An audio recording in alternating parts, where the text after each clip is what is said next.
Resident Evil 0. Hello everyone. This is a no damage, no infinite ammo run of Resident Evil 0.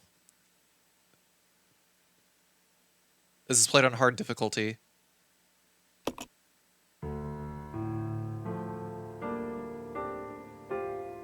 A Midwestern town in America, Raccoon City. A solitary island far off in the sea, Rockfort Island. An island that would become the second Raccoon City, Sheena Island. There are still many unanswered questions about these seemingly unrelated yet intensely traumatic events. Though it is believed that the international enterprise umbrella was somehow involved, little is known as to the origin of this faceless corporation. When was it established? By whom? And how was the T-virus created? To uncover the truth, we must delve deeper into the events which transpired in the beginning, before the mansion incident.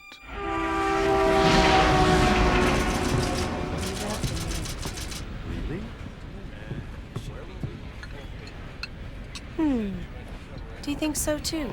Yeah. Do about it. Hold off for a while. I wonder how those RNG people react to this.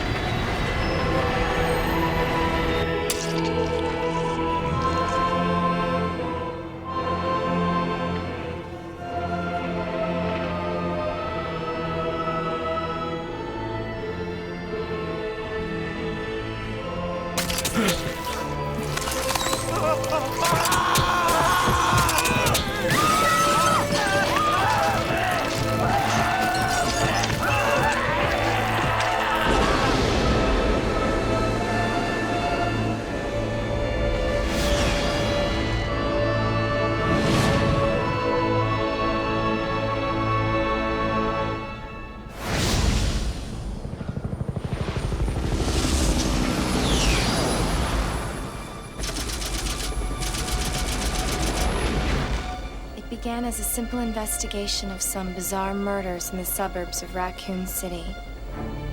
Nothing in our training could ever have prepared us for the nightmare that ensued. We never stood a chance. What's going on? Engine failure. Emergency landing.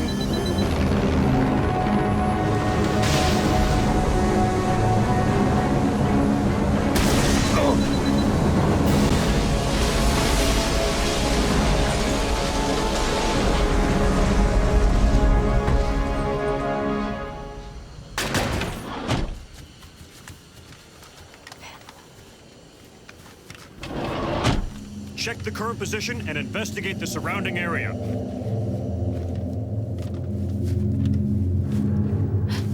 Captain, look!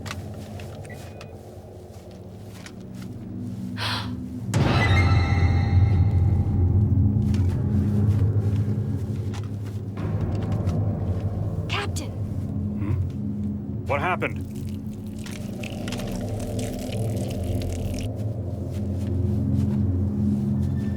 Court order for transportation. Prisoner Billy Cohen, ex-lieutenant, 26 years old. Court-martialed and sentenced to death July 22nd. Prisoner is to be transferred to the Regathon base for execution. Those poor soldiers. They were good men just doing their jobs, and that scum murdered them and escaped. All right, everyone, let's separate and survey the area. Our friend is brutal and ruthless. Keep your guard up.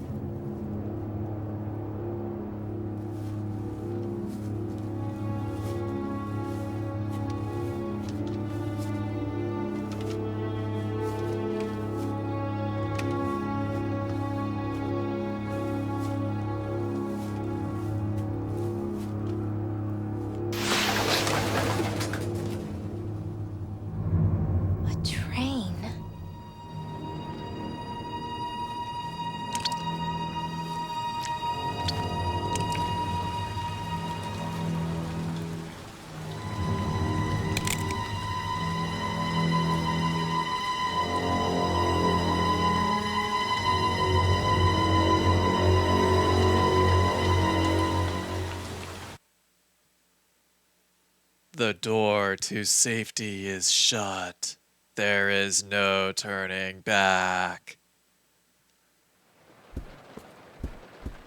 So as per the usual, just gonna shut up during cutscenes. This is Officer Chambers from STARS Bravo team. Please identify yourself. Is someone there? The government has announced that it has set up uncommon. But as of 2 years ago, when a several conflicts erupted, the local government stepped in and took over.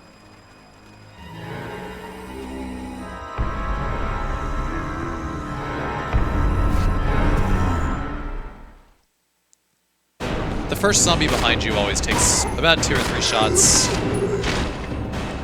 There's also an extra cutscene that plays if you kill all 3 zombies. But I would say the only zombie that you really have to kill here is the conductor zombie. What just happened? I thought they were dead.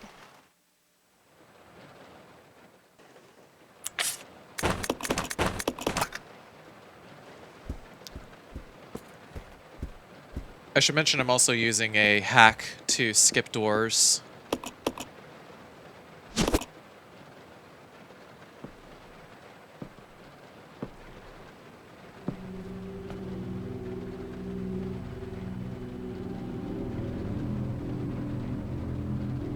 Billy.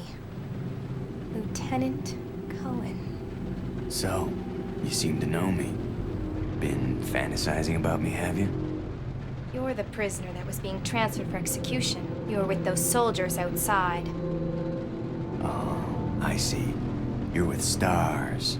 Well, no offense, honey, but your kind doesn't seem to want me around, so I'm afraid our little chat time is over.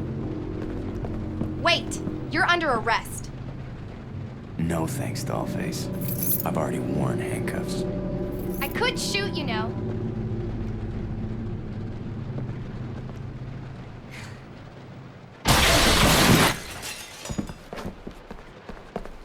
Edward! Are you all right? What happened? It's worse than... We can't. You must be careful, Rebecca. The forest is full of zombies and monsters. Zombies and monsters. No!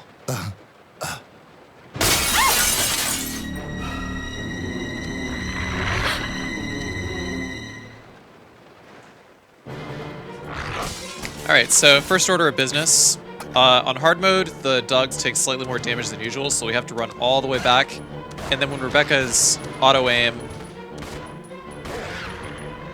tracks them off camera, that's when we start firing. That dog got a little bit closer than I would have liked, but I was lucky he actually did not bite me.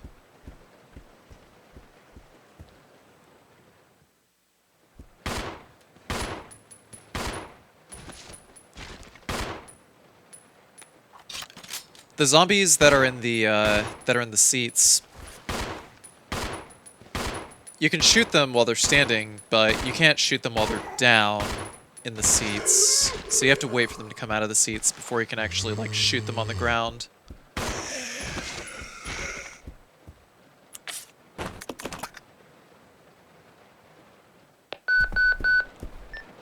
This is Rebecca. Over. This is Rico. What's your location? Over. Enrico! Hello! Can you read me? Please respond. Rebecca, I can hear you. Now listen up. We've obtained detailed information on the fugitive from a document found in the wrecked wagon. Billy Cohen killed as many as 23 people. Over. 23 people. We have also confirmed that he was institutionalized, so keep your guard up. Can you hear me, Rebecca? Over. Stay alert, Rebecca. He wouldn't think twice before killing you. Enrico! Captain! Hello? Hello! If you wait before entering the door, another zombie will rise to the left side of the screen. it's completely random how fast that zombie gets up. So in a speedrun, you'd have to wait until you were playing as Billy to kill him.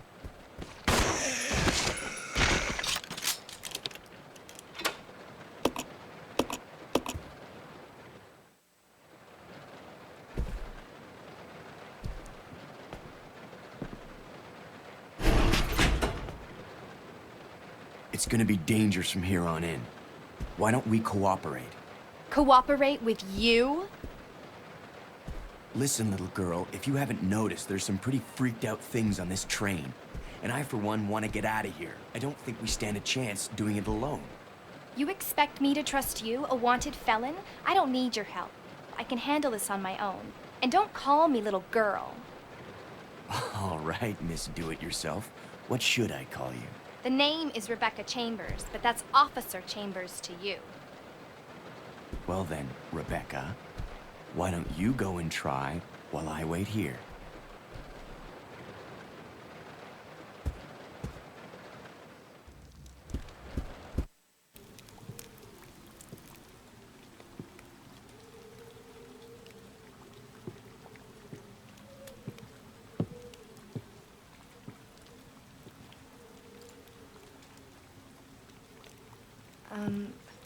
Excuse me, sir.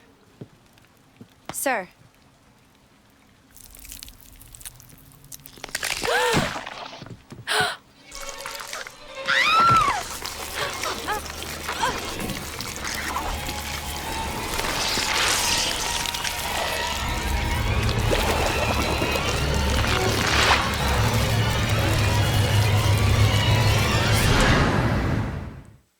Run towards the stairs.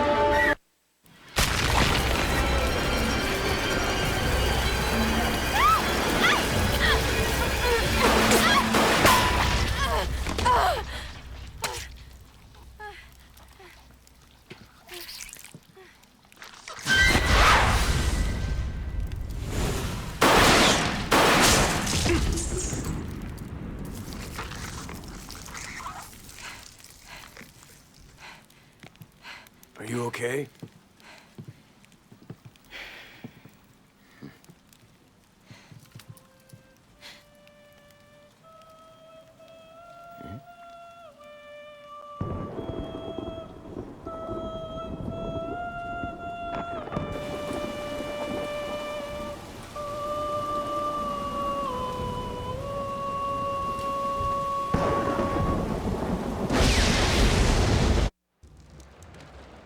Who is that guy? What's going on? Who's controlling the train? Go and check out the first engine car. Listen, we gotta cooperate with each other from now on. You got that? Well, I don't... Clue in, girl. Or maybe you like being worm bait. All right. But you just remember, I will shoot you if you try anything funny. Fine. Now take these with you. If you find anything, give me a call, all right?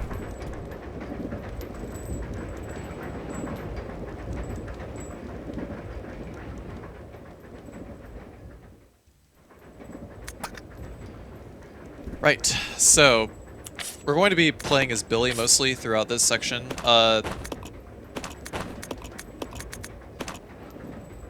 We'll be giving Billy Rebecca's handgun. Rebecca will keep the submachine gun. Yeah. You get the submachine gun for beating the game once.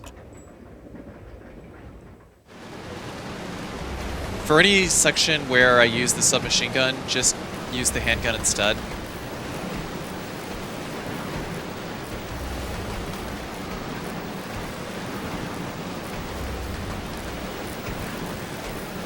The reason why I use the submachine gun is because it actually balances out the game.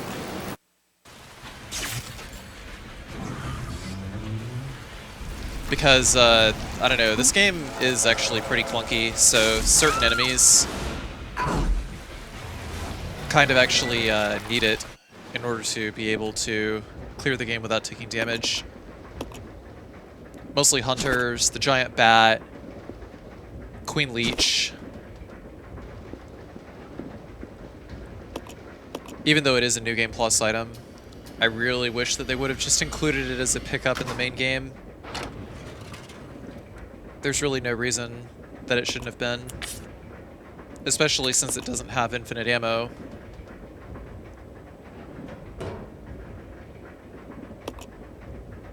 It does have infinite ammo if you unlock the infinite ammo for it overall. But anyway, we're going to put the key in the dumbwaiter, then send it down so Billy can pick it up.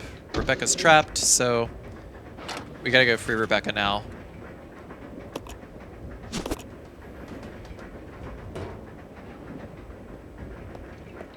But there's very, very few instances where I actually use the submachine gun, so for the most part, we're going to be using standard weapons.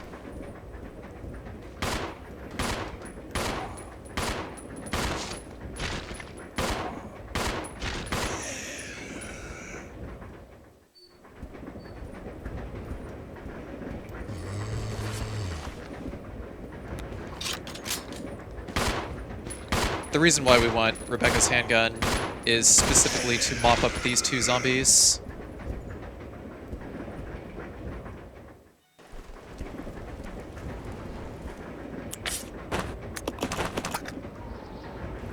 Because Rebecca's handgun is the weaker of the two, it's pretty useless for the rest of the game.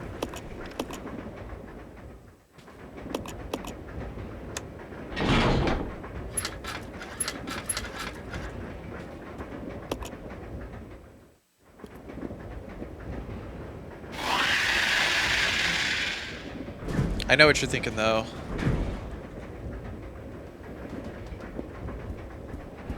Carcy, are you seriously about to do what I think you're about to do? And the answer is yes.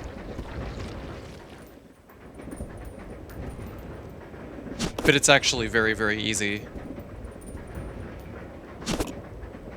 Because literally all you have to do is just position yourself, then aim down and hold A, and you basically win.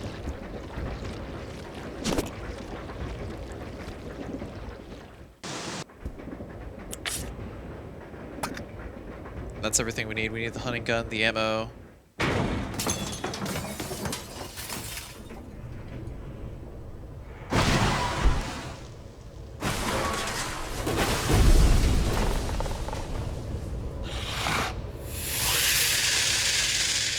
So after the cutscene is over, hold up and left, and have Billy run one step, and then have it auto-aim towards the scorpion. Just hold R1 down and X.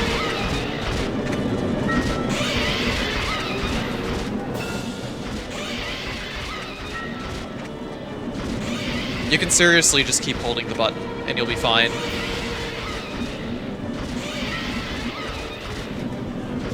Because for some reason the Scorpion just takes hit stun on like every shot, as long as you don't try to move forward. Because the only thing that prompts a counterattack is if he moves forward. You can also fast forward through this death animation by exiting and re-entering the room. The boss has a suicide attack if you get too close.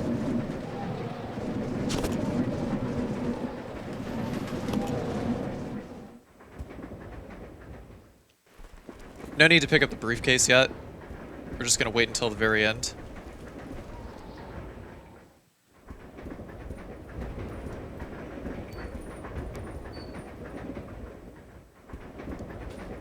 No zombies are spawning either, which is why we killed them earlier.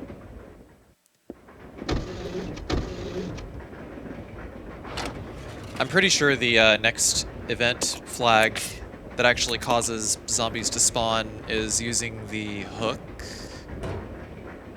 No, it's actually going into the dog kennel. Whenever the dogs explode out of the kennel, more enemies will respawn on the train.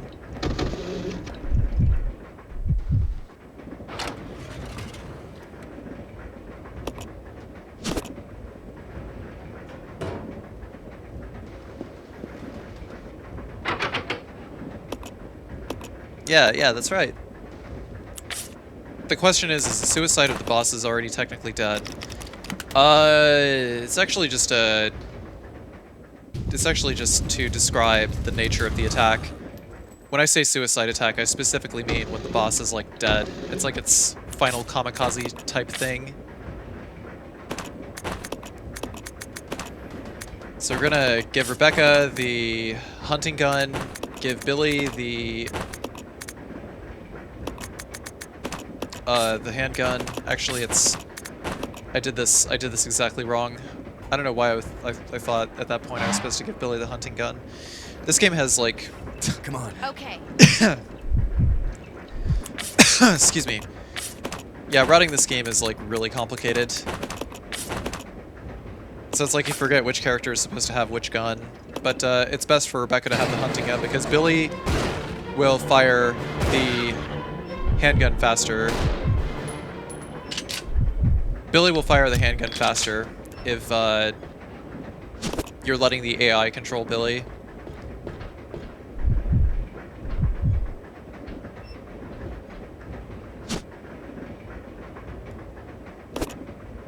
So take that.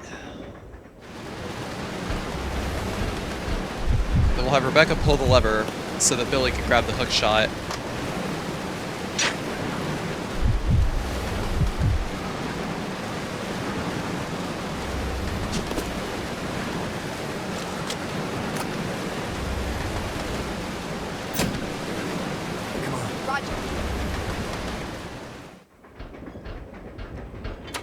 A zombie's about to bust out of the refrigerator here, but we can just keep running forward. Rebecca won't shoot him.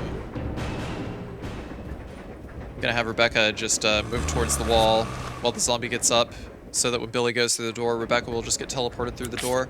As long as Rebecca is not taking any damage, and as long as she is set to team mode, then entering a door will just teleport her through with you.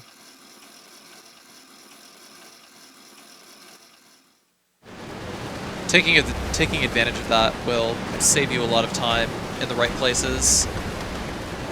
It's not appropriate everywhere, but for most spots, it helps out a lot. For saving, 20, 30 seconds at a time here and there. Not an insignificant amount of time.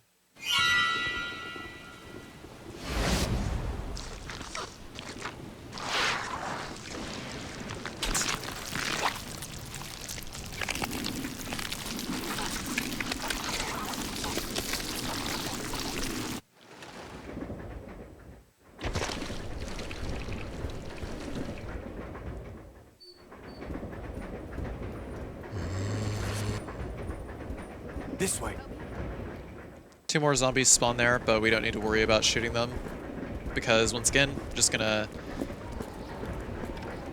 use the trace button to team them back up.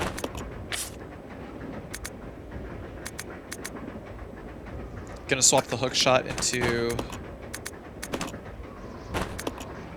just swap something. Whatever.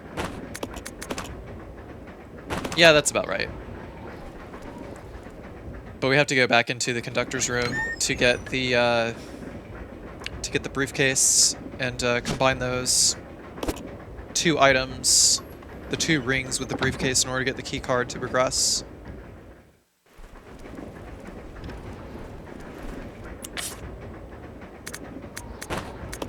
No damage, by the way, counts for both characters. So throughout the course of the game, neither character can take a hit.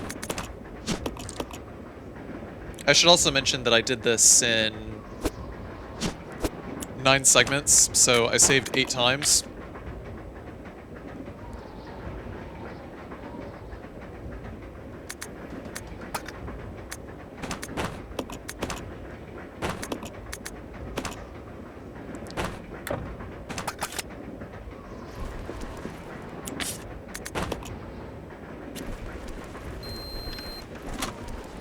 So yeah, sure, I'm a bit of a wuss, whatever.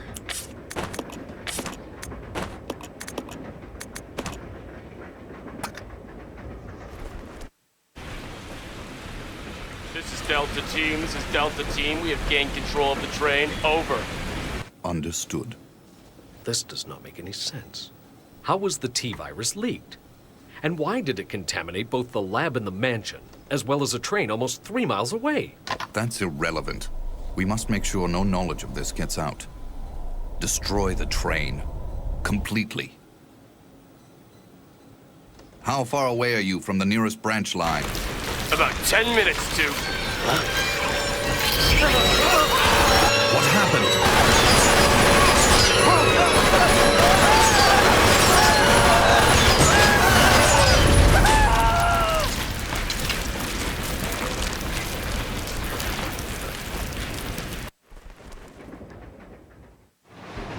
Yeah, those guys just got fucking destroyed.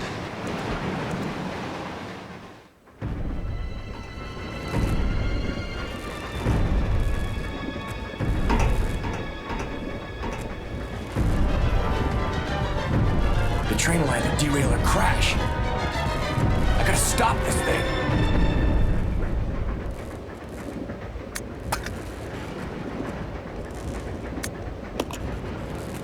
I'll go over to the back deck and manipulate the control panel for the brake. You stay here and apply the brake when ready. Okay. Rebecca, Huh? don't screw up, okay? I won't. So the reason why I'm playing Rebecca here is because there's an additional cutscene.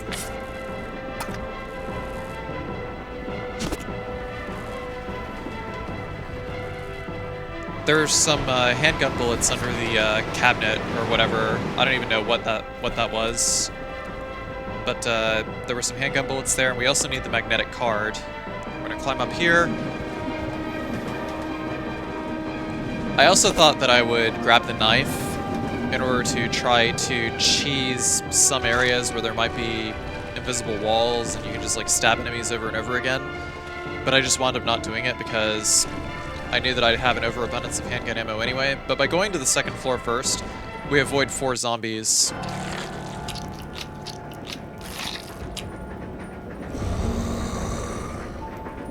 Edward! No!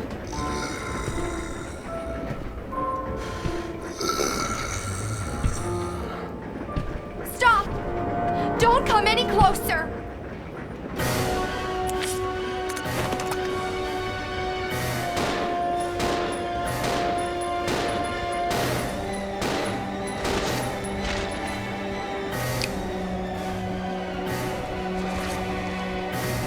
Rest in peace, Edward.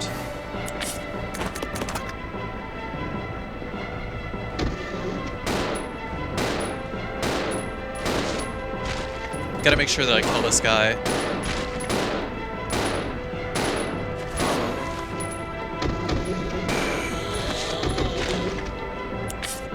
By the way, alt controls for this game are a lifesaver.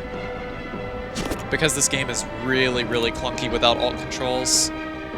And I mean clunky in relation to other Resident Evil games, not just because, like, tank controls are what it was designed for. I mean, this game is genuinely clunky. I've played many other Resident Evil games that were not clunky, even though they had tank controls. They were mostly like the classic games. Remake was infinitely less clunky than this game. So anyway, the solution to the puzzle there on the back deck is to hit numbers until 10 of them add up to the number on the right. So for 67, you would press 4 once and 7 9 times.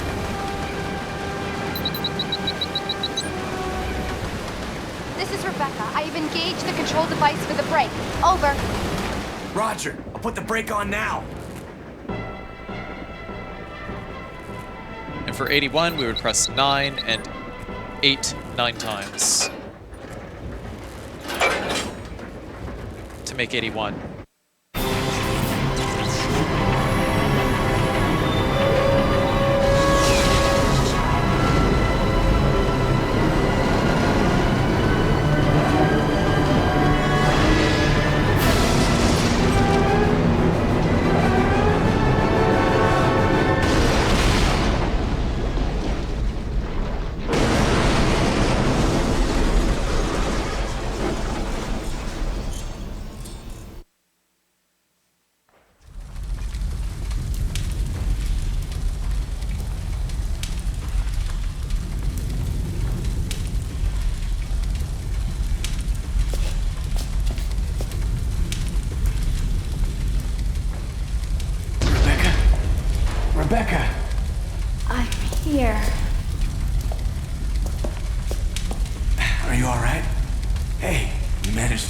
train.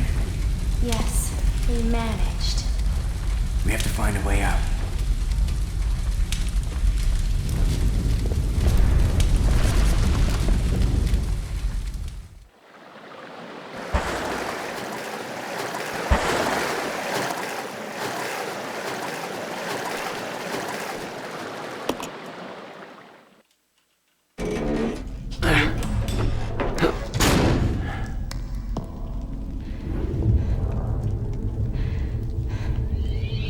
The Umbrella Research Center?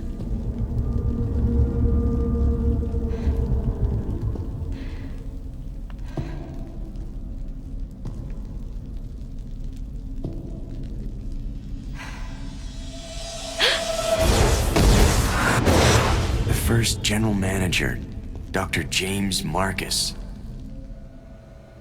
Who on earth are those people? She's just a rookie, a member of STARS. What about the male? I'm unfamiliar with him. Attention. This is Dr. Marcus. Please be silent as we reflect upon our company motto. Obedience breeds discipline. Discipline breeds unity. Unity breeds power. Power is life. Who are you? It was I who scattered the T-virus in the mansion. Needless to say, I contaminated the train, too. What? Revenge. On Umbrella.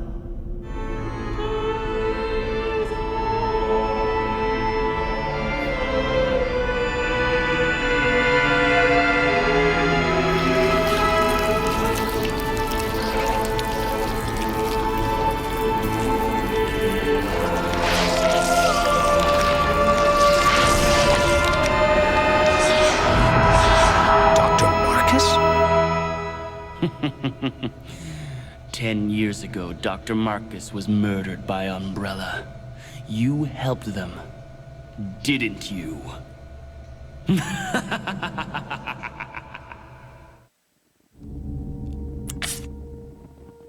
So, depending on who you choose on the train, that's who you will be starting off with. Actually, no, because the game just forces you to control Rebecca at the start of the training facility section. But anyway, we're gonna give Billy the handgun, give Rebecca the hunting gun. Actually, no, we're gonna give Billy the hunting gun because we're about to drop it. We're gonna drop the hook shot. I'll go check over there. Okay. Send Rebecca to the double doors up here.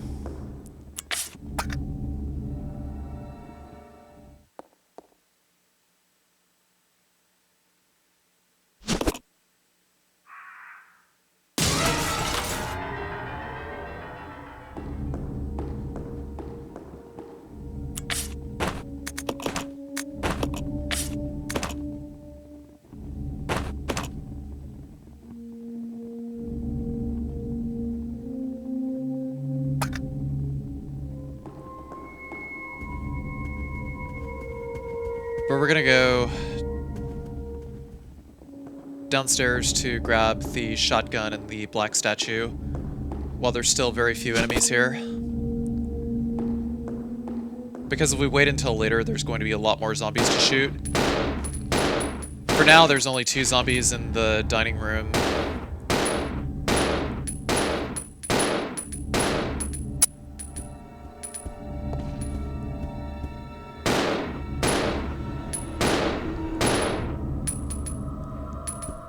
Kind of stay towards that side of the dining room.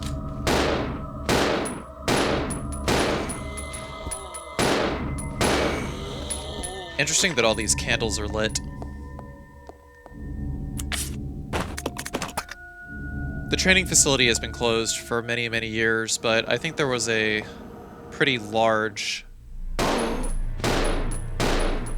group of Umbrella scientists and Umbrella security who had come to the area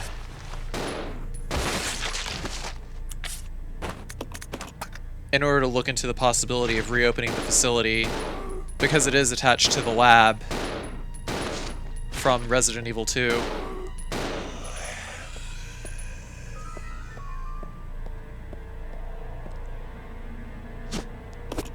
So we'll take the shotgun and we'll just go ahead and get rid of the hunting gun.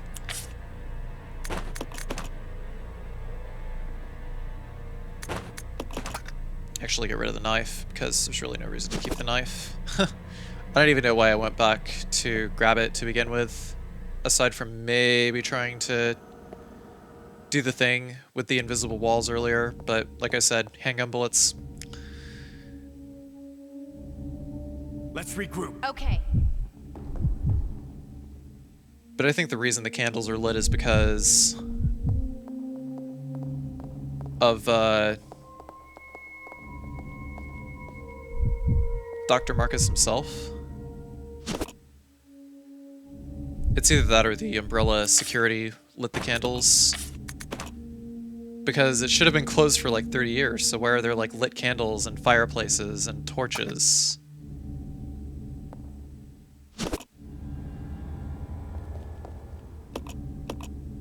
Kind of a detail that is pretty overlooked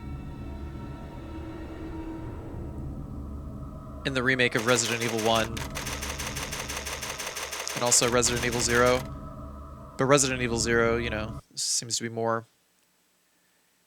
be easier to explain with the fact that Umbrella actually sent live bodies to the place shortly before the events of the game.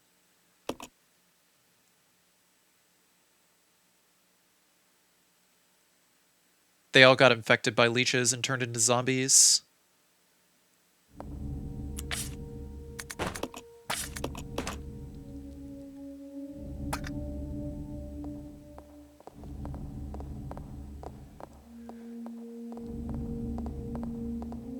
There's not a whole lot of cutscenes throughout this section of the game.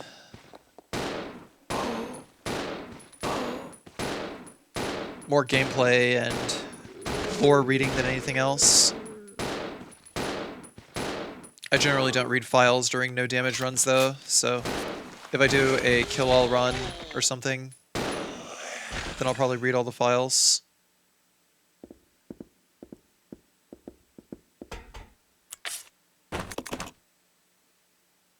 So we're going to send Rebecca up with the shotgun.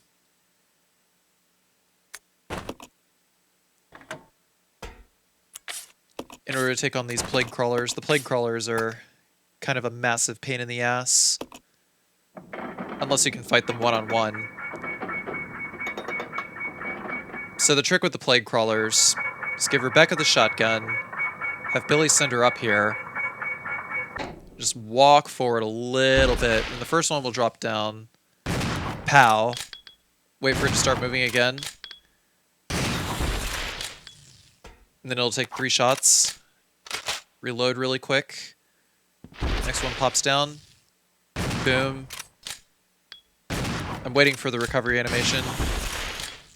But I think on the second shot, I might have shot a little too early because he took very little hit stun.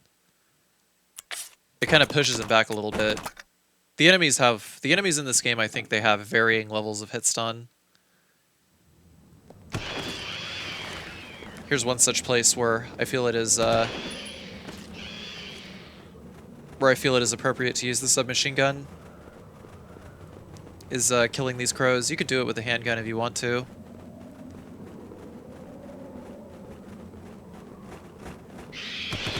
But I think based on, you know, firing speed, it's probably going to be a little more copacetic overall to use the submachine gun. But as a general rule, I've limited myself to only 1 clip of submachine gun ammunition throughout the entire game. Because I wanted to show as many new game strats off as I could. So I only used the submachine gun in maybe like 5 places max, and that was one of them.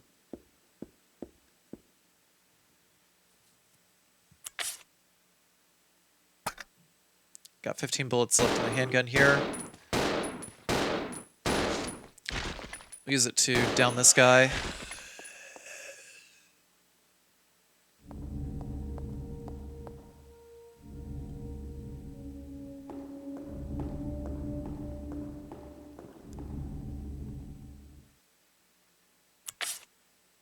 So next I'm going to have Billy take the shotgun and give the Molotovs to Rebecca.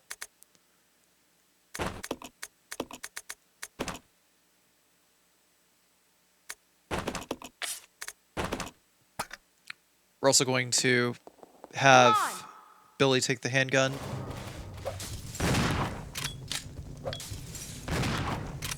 But after 2 shotgun shells and 2 or 3 Molotovs, these guys should die. We give Rebecca the Molotovs because she throws Molotovs faster than Billy. Molotovs are very, very tough weapons to use. I'd say they're probably like the toughest weapons to use in the game. And they're only good against, like, maybe, what, like 2 enemies.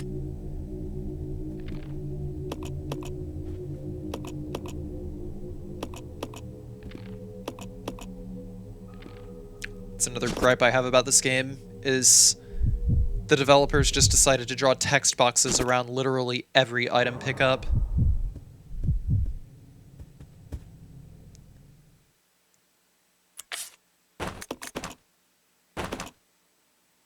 I think I would have rather them work on movement first. But I digress. I don't know how to develop a video game.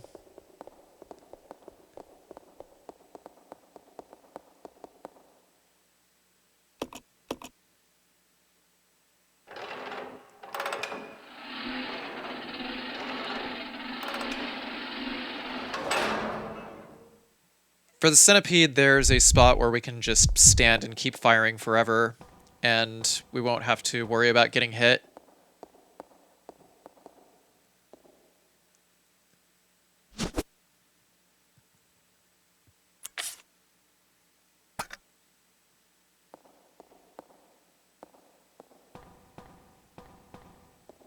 And then I realized I probably shouldn't have the submachine gun in my inventory. I was actually supposed to drop it at the bottom of the stairs.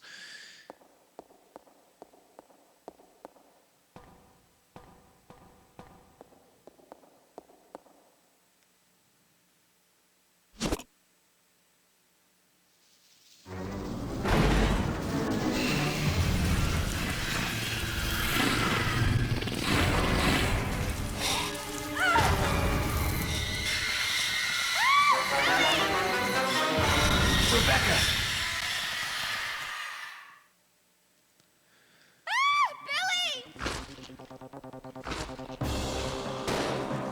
So we're just going to stand exactly right here the whole time. The centipede always moves in a set path, so he will basically never cross Billy's path.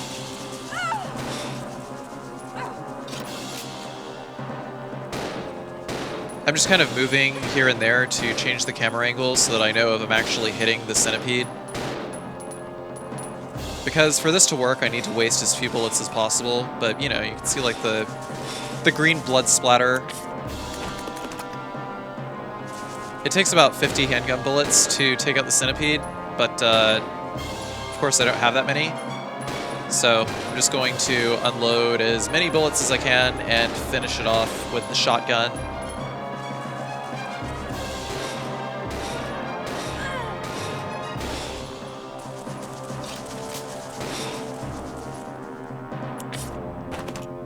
Rebecca doesn't actually take damage from this. I tried to use the Molotov cocktail here, but just to give you an idea of how bad Billy is at throwing Molotov cocktails, that's after aiming up. Pretty horrible.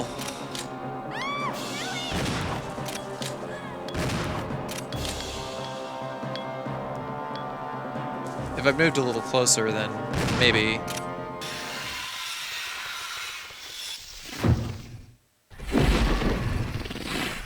Rebecca! Are you all right? Yes, thank you.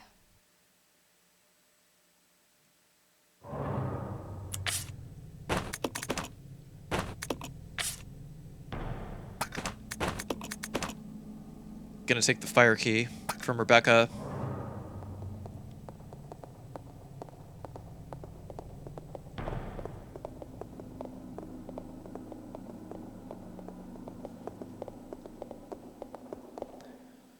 so that we can unlock the one door downstairs. We're gonna move Rebecca up to the double doors here. Let's split up. Roger. 2 more zombies will spawn in the kitchen. Don't really need to worry about them.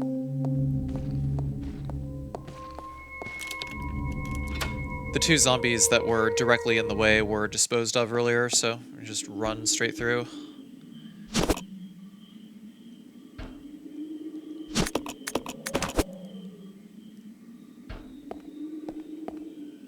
We'll combine the lighter with the lighter fluid that's just sitting there.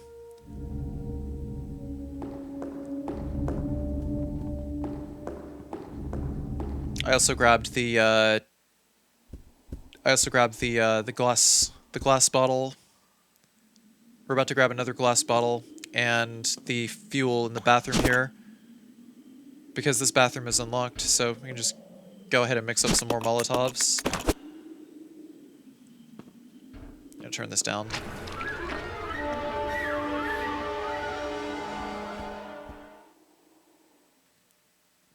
The Leech man is just gonna be stuck in that bathroom. We already got all the requisite items out of that bathroom. Nothing else to get. Nothing else to bother with.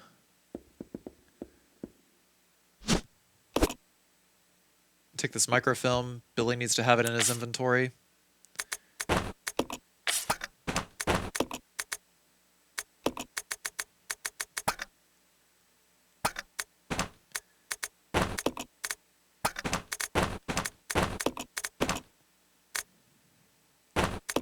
Swap the white statue and the microfilm.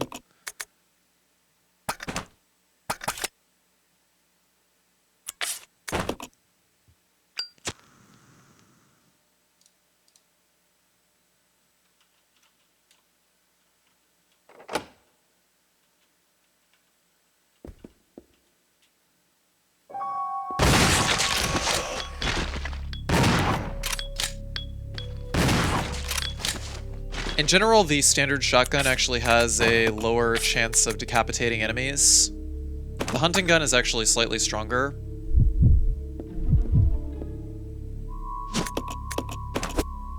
I actually should have dropped the grenade launcher in the main hall so that I'd have an extra inventory slot free and I'd have to do like a little less rearranging, but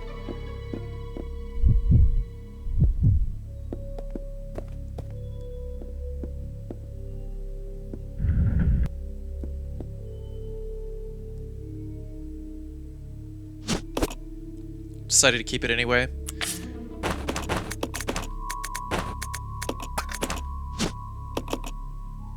Gonna go ahead and combine the wings with the statue here just to get it out of the way.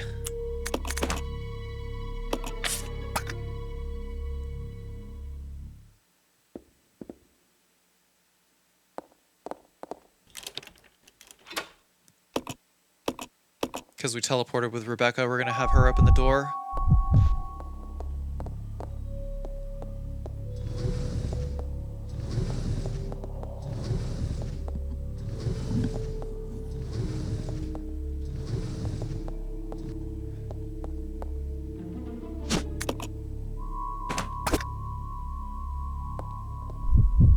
Box of handgun bullets here is 30 bullets, so you can't just combine them into the handgun. You have to actually pick them up.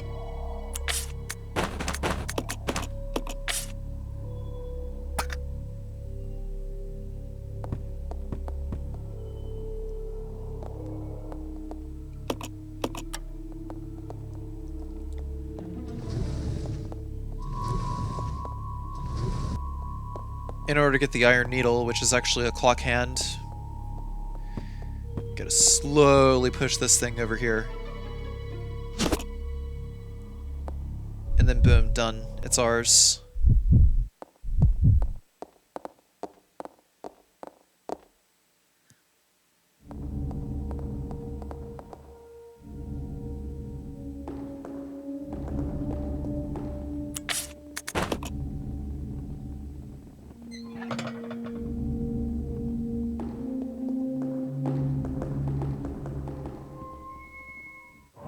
Let's split up. Roger.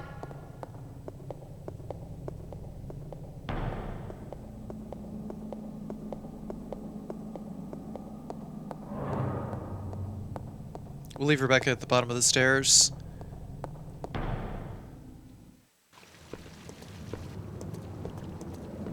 Because the breeding pool is probably the largest room to teleport someone through.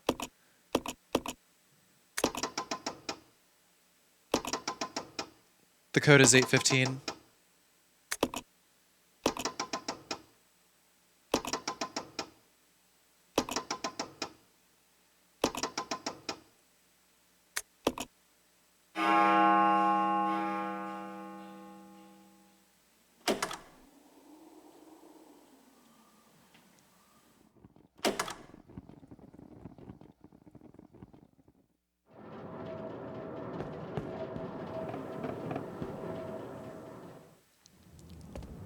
Killing the leeches and the crows, as Rebecca earlier, definitely makes it a lot easier to deal with that section.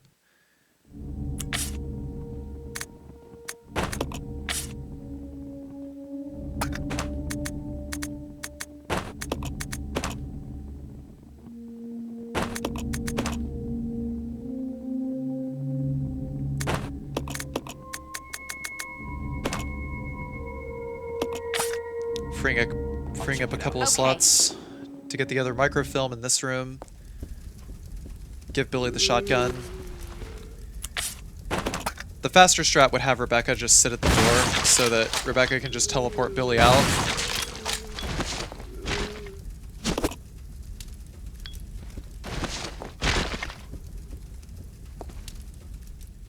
We only need to kill the 2 zombies that are next to the microfilm, excuse me.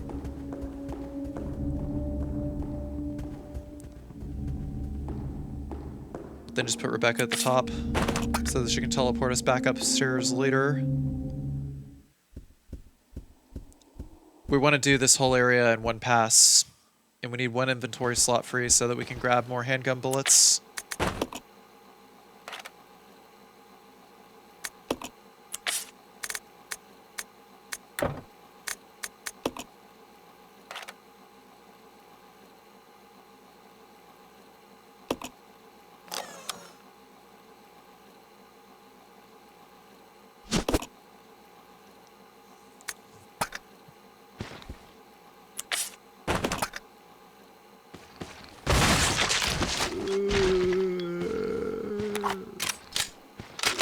We can go ahead and leave this other zombie alive and just kind of lure him around the table. He dumb as hell. Don't gotta worry about him.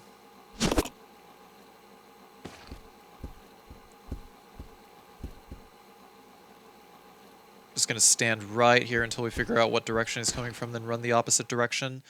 Once we have the Mo disc, then another Leechman will spawn next to the door on the way out. Which is exactly why we do this in one pass. Let's regroup. Okay. With Leechmen, we want to absolutely make sure that the room we go to, we either never go back through it, or we kill the Leechman as quickly as possible. I'll go alone. Okay. Because Leechmen, there's a very short phase where they're going from pretending to be Dr. Marcus to transforming into their true form. And you can use that to just DPS them to death if you have Molotovs or acid rounds. As it turns out, 4 acid rounds is enough to make it so they go into their bomb phase. Which, if that happens, you can just exit and re-enter a room and they'll disappear.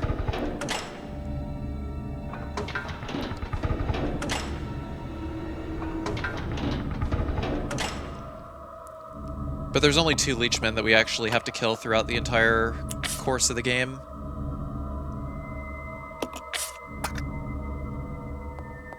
By the way, a huge shout out to Matt DeRock for finding most of the strategies for this run.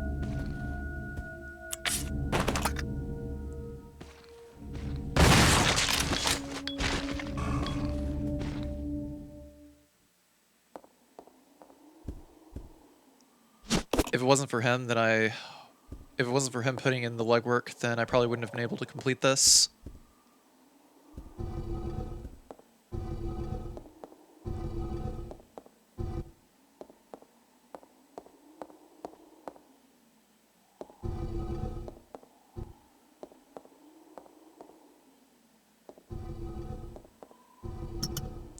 Just gotta push the chest piece exactly as shown. Also gotta have enough inventory space to pick up the flame rounds. We need the flame rounds for the bat.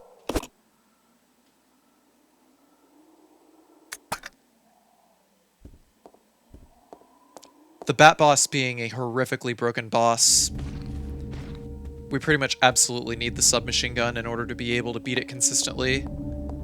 The submachine gun at minimum. Let's go! But now that we have both the statues and we can unlock the training facility basement,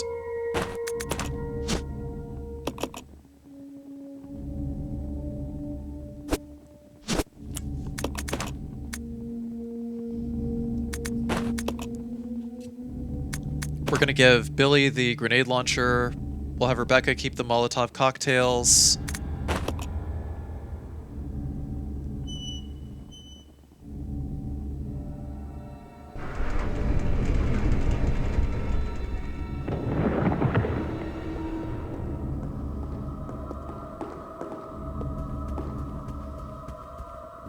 Then we'll go ahead and make our second save here.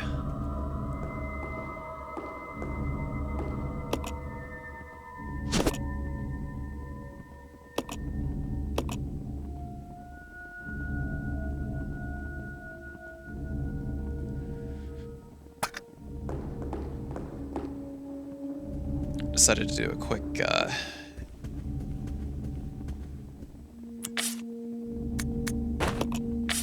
just decided to double check my inventory really quick because Billy actually needs the handgun bullets to be in his inventory. The reason I make a save here is because the spiders in the basement, I had not practiced them yet, and the spiders are a little bit tricky. I didn't feel like losing the run to some stupid crap, so I just saved here.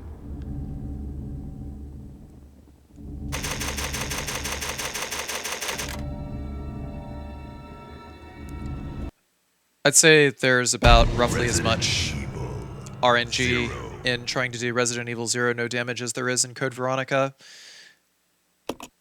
Actually, significantly less.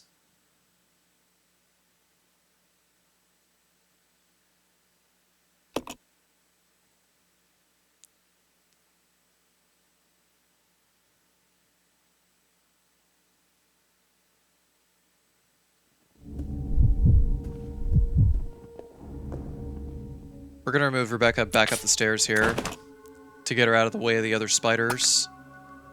I'll check it out. Roger. Just aim down, wait for the spider to drop, and just unload 2 grenades. Decided to go behind the spider.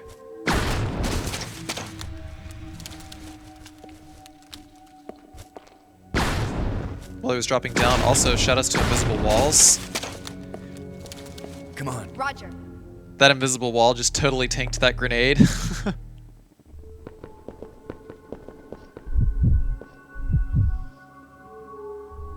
gonna keep Billy at the door and send Rebecca up through here.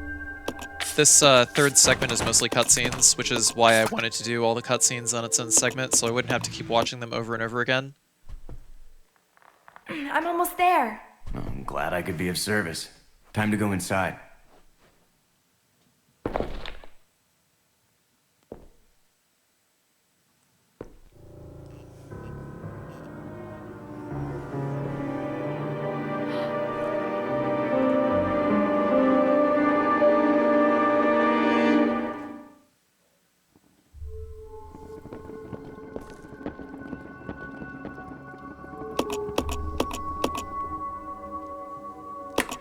The code here is up, up, down, up, up.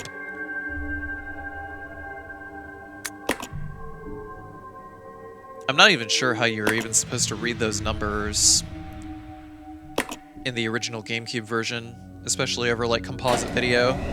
But if you look really, really closely, you can see like the numbers and the values at which flipping the switches will increment or decrement the overall gauge to get it to 70.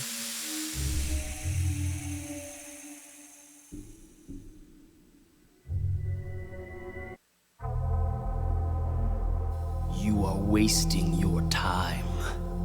I have already claimed this place for myself, which means you are trespassing. And I am very territorial.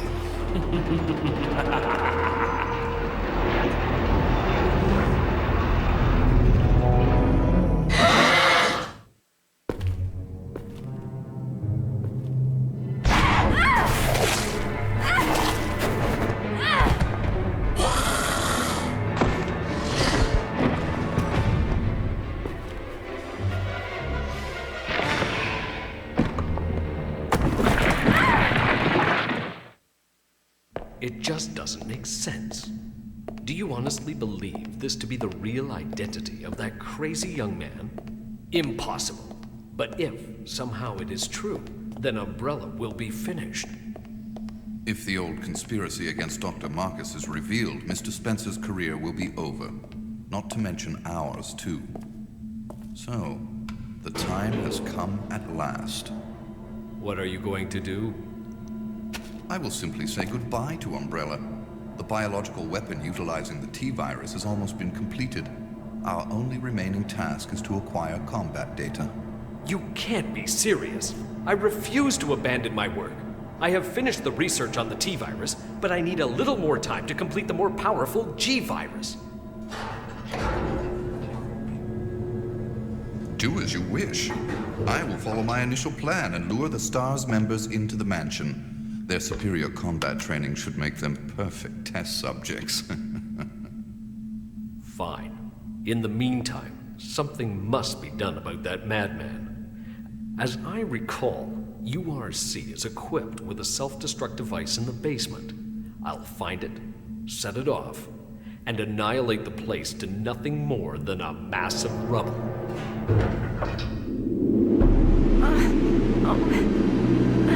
I can't. Hold on.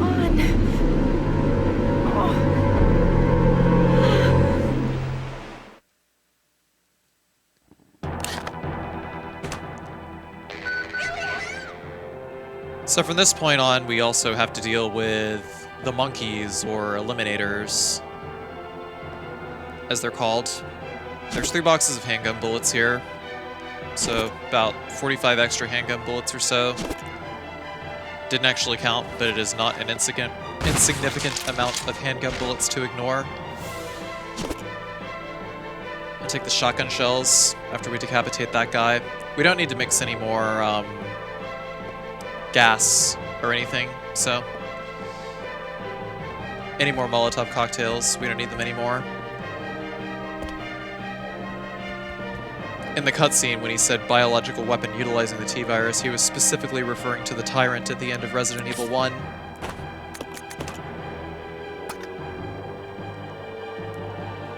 There's another zombie here. We'll just decapitate him. There's another zombie on the other side of the dining room, but we'll just ignore him. Got a little bit lucky here. I tried to get rid of his leg so that he wouldn't respawn if I re-entered the room, but it seems like the shotgun has a higher chance of dismembering a zombie than decapitating a zombie.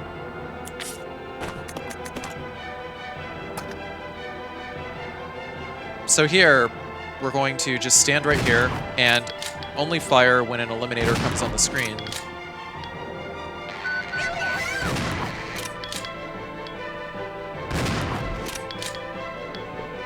There's the third eliminator. Thought I might have moved a little prematurely there, but the third eliminator doesn't start like chasing you until it's like in proximity. They take hit stun from the shotgun pretty easily, so as long as you can separate eliminators into 1v1, you can just kill them one shot at a time. Just gotta kind of be slow about it. You're probably wondering if Rebecca is infected too or not. Good question. This game is really weird. Rebecca! Hang on. I'll pull you up.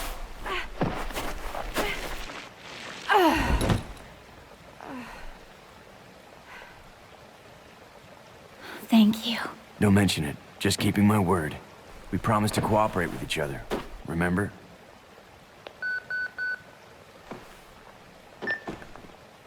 This is Rebecca, over. Rebecca, this is Enrico.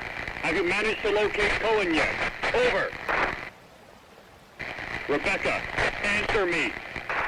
No, sir. I have not found him yet. I'll continue to search for him, over.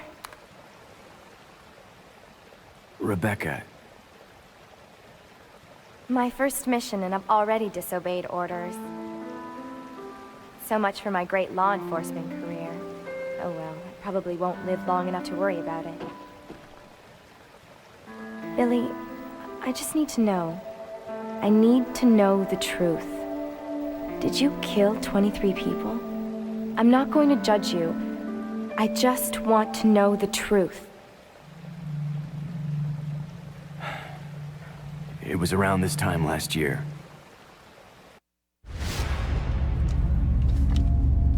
Our unit was ordered to Africa to intervene in a civil war. Our mission was to raid a hideout of some guerrilla forces located deep inside the jungle. But the hideout was far away from our entry point. Some died from the heat.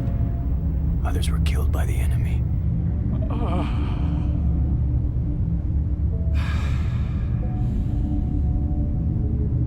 In the end, only 4 of us survived.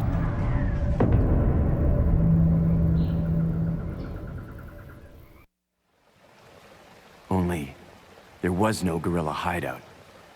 What do you mean? The idiots in charge had us operating based on wrong information. But we couldn't just go back home empty-handed, oh no. Our leader ordered us to attack an innocent village.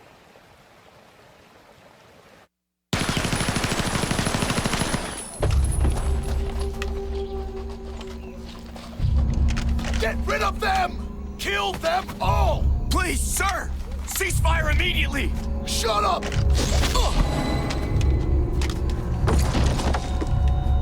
Do it!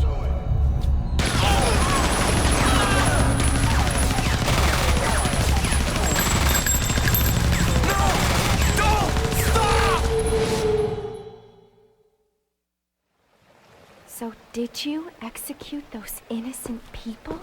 Forget about it. Doesn't matter anymore. That was then, this is now.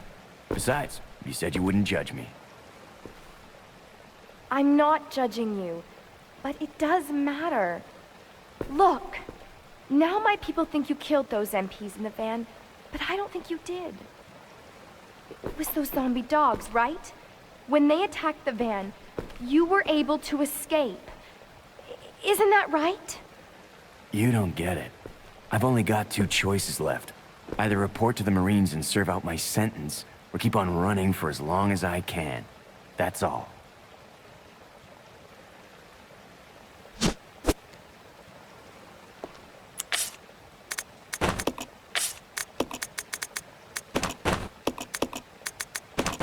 So we're going to give the flame rounds back to Billy.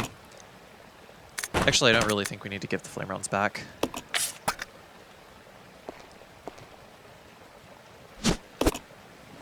But we're going to make another save over here. Just to get around the 10 minutes or so of cutscenes.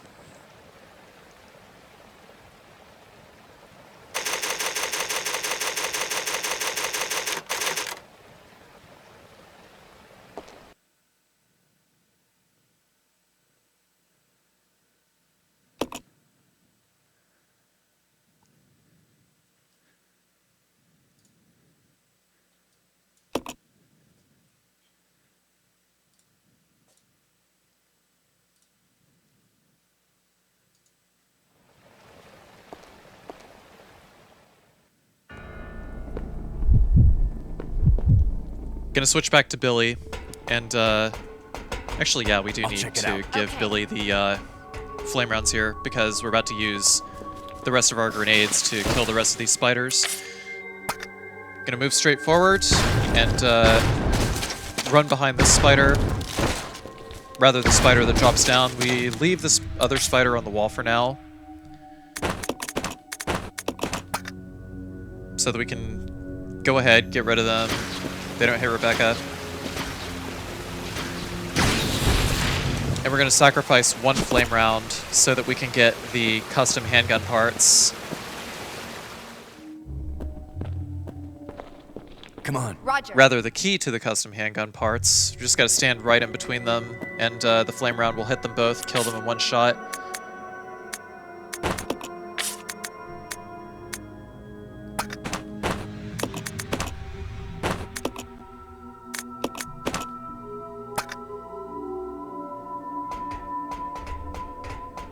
I don't even know why I sent Billy up the stairs here.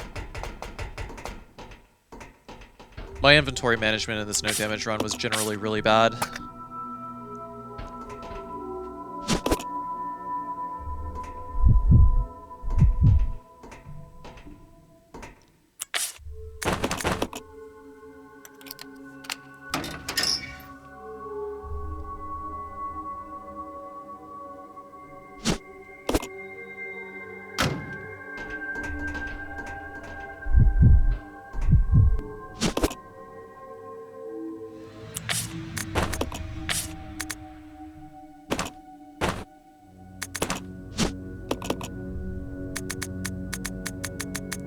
The code for the duraluminum case is 385. The code is just scratched somewhere on the case.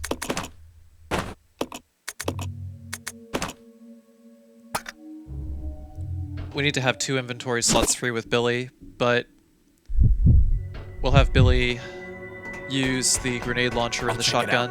Roger.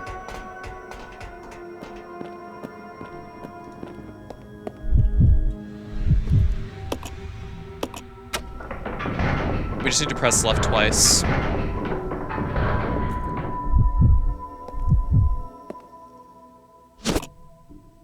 Need the acid rounds over here.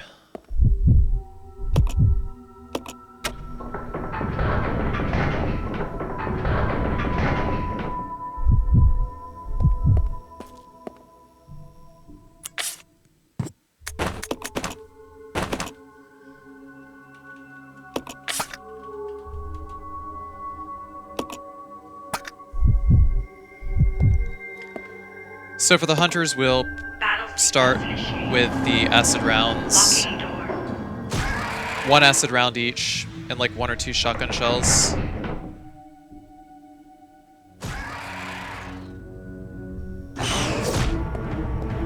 Just run to exactly the opposite side. For some reason, hunters just take like delayed hit stun here.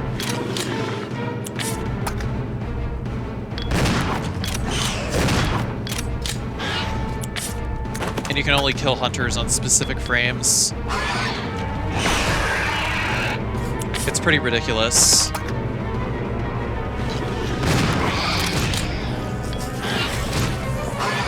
Hunters as enemies were not very well coded.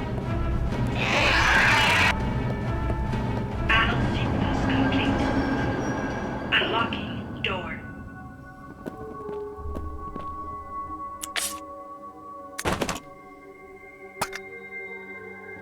This way.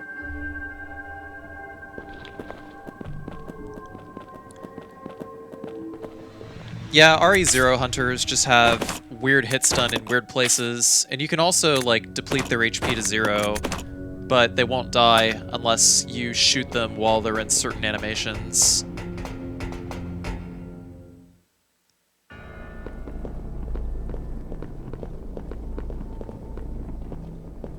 So they're a little bit broken. Not totally unmanageable, specifically because of the number of hunters that there are. There's usually only like 2 hunters in a room. Let's split up. Roger. But they're still among the worst enemies in the game. Them and Eliminators both.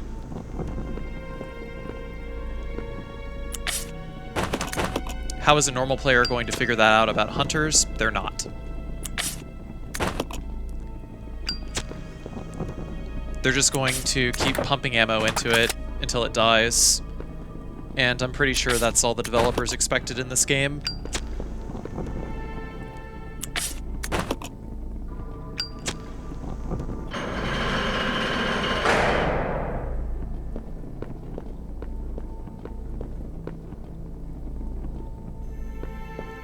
Gotta make sure we have one inventory slot free to pick up the Unity tablet.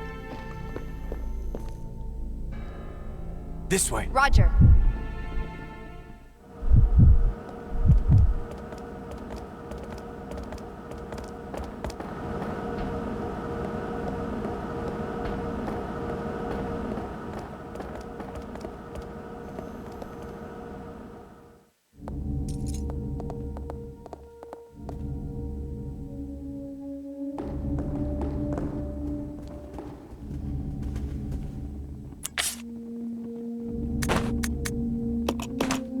Gonna drop the grenade launcher here to free up more inventory slots.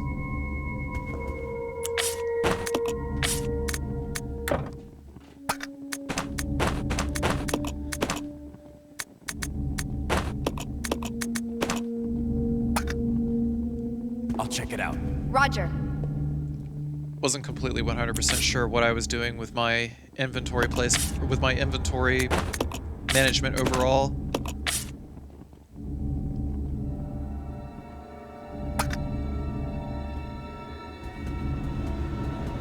But after rescuing Rebecca, the training facility repopulates with enemies yet again.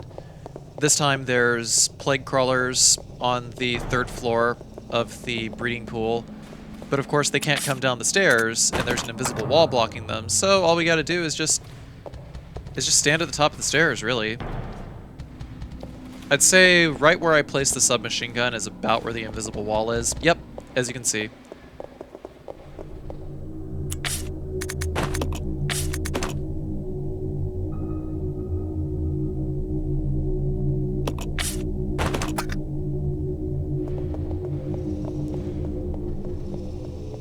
I decided to wait for a little bit to do the plague crawlers because I wanted to see how many Molotov cocktails I'd have left over. This is the last place we use Molotov cocktails.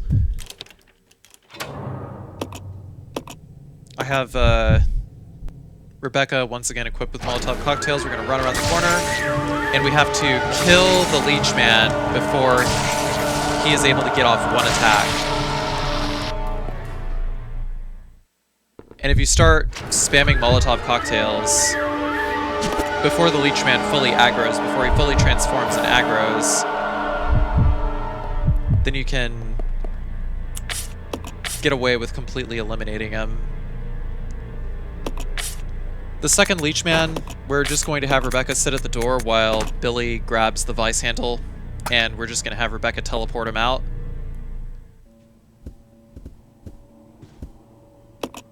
Gonna play some piano next.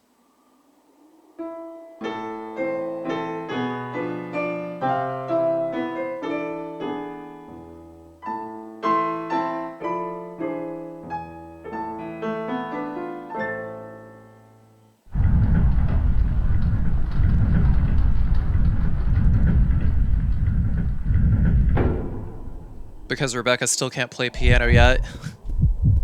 The game takes place 24 hours before Resident Evil 1, but Rebecca has to get in some serious practice. We gotta pick up every single box of Magnum rounds. When we get the Magnum rounds will kill hunters in one shot.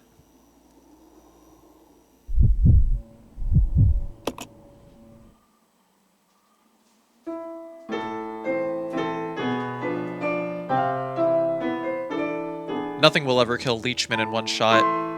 Leechmen are the single most broken enemy in the game. There's about maybe 12 or 13 of them throughout the course of the game. Leechmen, but in order to be able to get around them, you either have to know a strategy to dodge them, or you have to kill them before they fully transform, and there's very few weapons that can actually do that. There's only 2 Leechmen we actually have to kill anyway, though. The rest of them are actually really, really easy to dodge. So grab the shotgun shells here, use the vice handle here.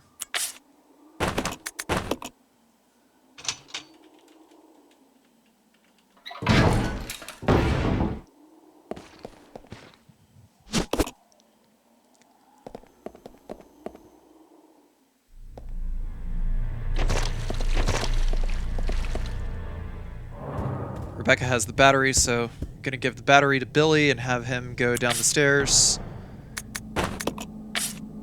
But not before we, am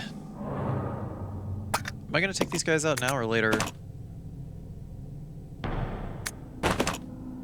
I recorded this over the span of like 2 days, so I don't really have the particular run or exactly what I did, just like burned into my memory or anything.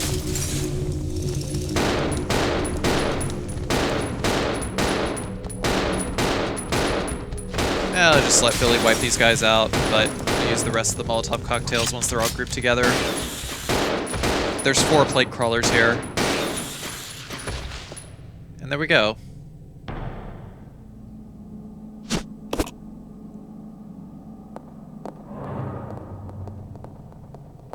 Before we head back downstairs, the reason why we kill the plague crawlers is specifically so that we can drop things in the observatory room. In the original GameCube release, this would be roughly where the game goes to disc 2, where you'd be forced to switch discs.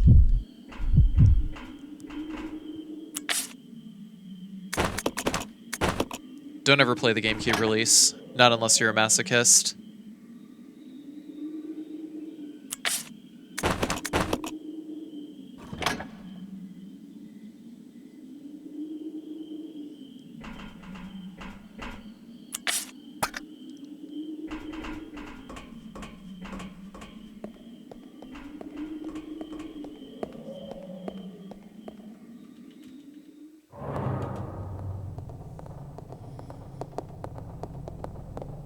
The GameCube version is basically the same as the HD Remaster, except it's locked to 30 FPS, so certain things are less broken. Split up. Roger.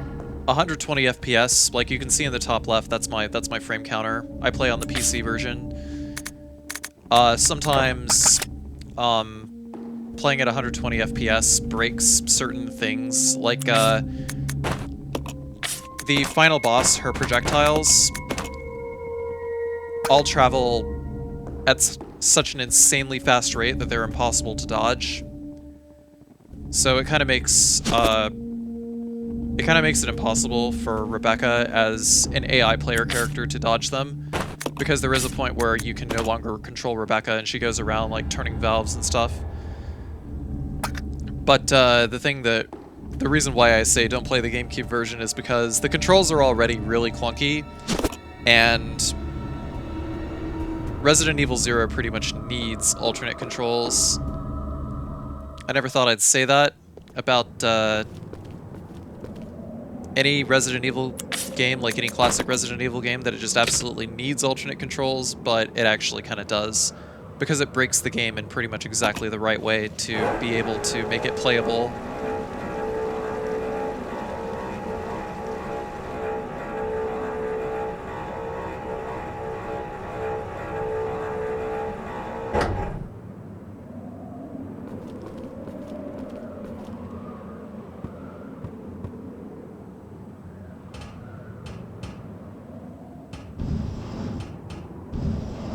Just having Billy push this box here because Billy pushes things faster.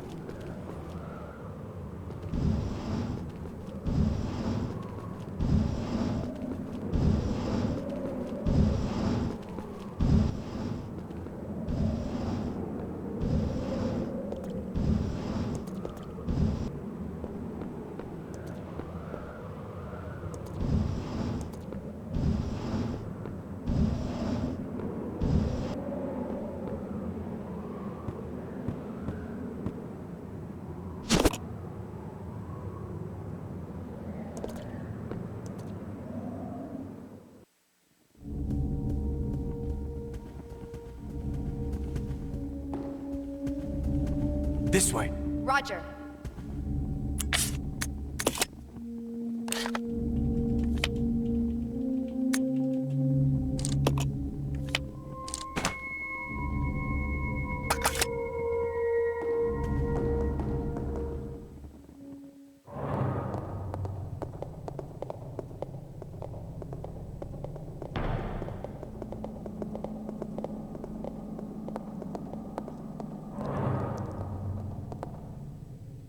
But we got to make sure that we have all the items that we're going to carry into the next section of the game, because once we place the tablets, this is sort of a point of no return, because the entire observatory will descend one whole floor, and if we try to go back, then we'll have to dodge through eliminators and more zombies probably in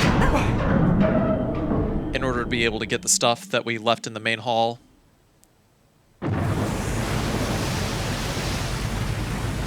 As you can see,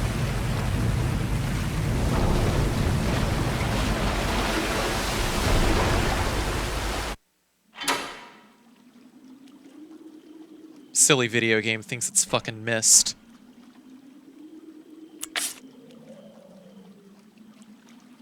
So for Billy, we have to have the submachine gun and the grenade launcher equipped with flame rounds.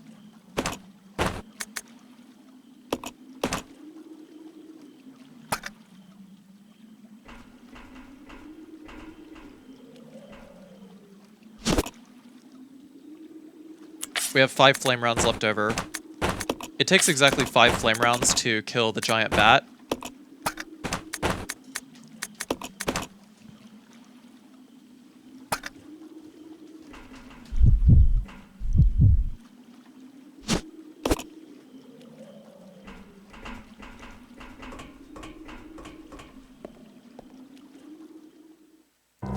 But we have the submachine gun for specifically whenever the bat flies away, so that we can continue doing damage to the bat, but also be able to mop up the little bats.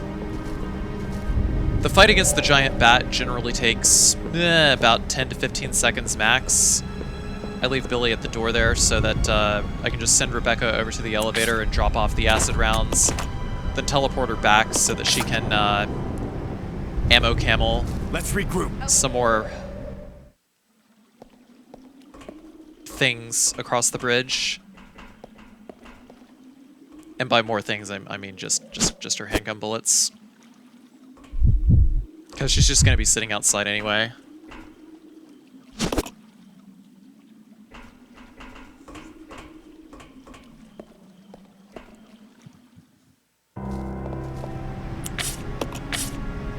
When I decide to do a kill-all run, I think I'm going to predominantly play as Rebecca throughout most of the combat sections, just to show off like the alternate versions of the cutscenes and stuff.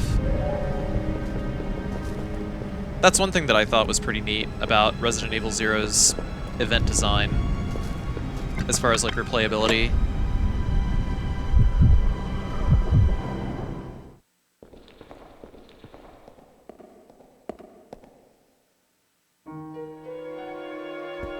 I'm gonna drop the hook shot in here. Actually, I should have dropped the hook shot outside so I can just go ahead and grab the ammo. But as soon as we step back out through the door, we're gonna have to fight the giant bat.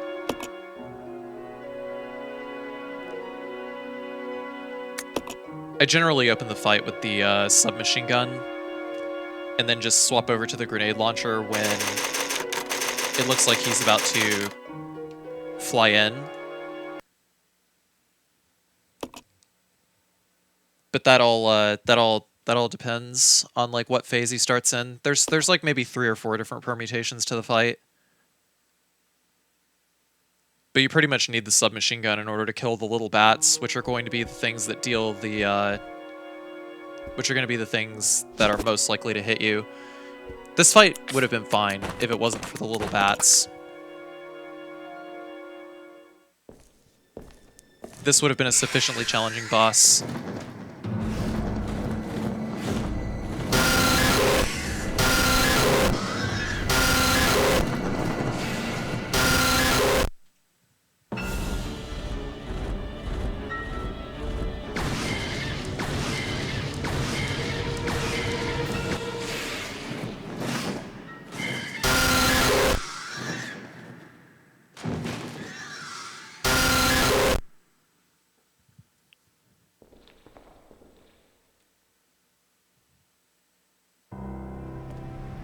Sorry, just for such an abjectly terrible boss, I had to give it an equally abjectly terrible noise.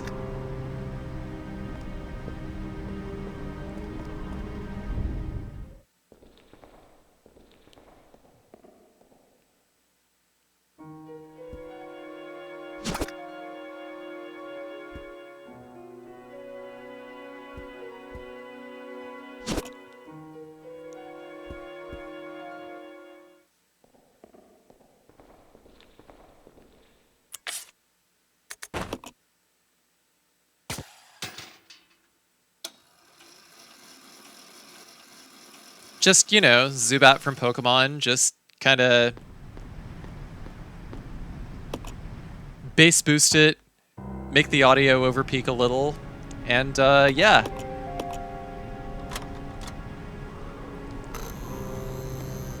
I got really lucky on that fight. I was able to just kill it with 5 shots. If he flew away before the stun loop could be completed, then I would have just continued to shoot him with flame rounds. Or sorry, with the submachine gun. This way.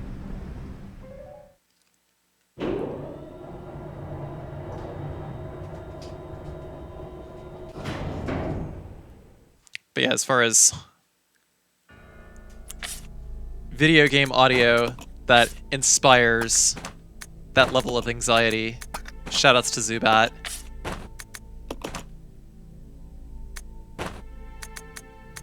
You guys know what I'm talking about.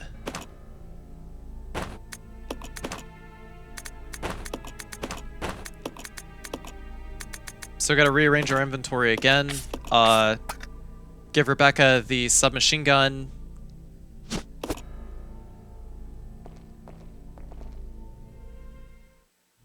Also the shotgun and the hook shot.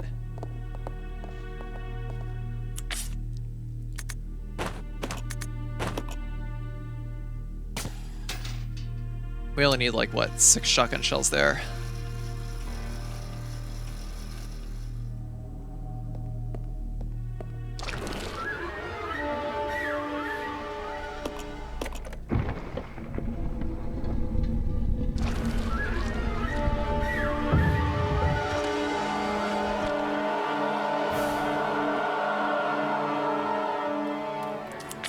So, flicking that switch spawns a Leech Man. We're gonna go into that other room to drop off the hook shot. Dropping off the hook shot will free up 2 inventory slots. The reason we have the submachine gun is for some bats. You gotta stay pretty far away from these zombies. In general, with decapitating zombies, you should try to stand as far away from them as you can.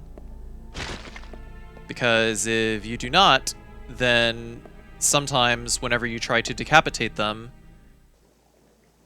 they have armor.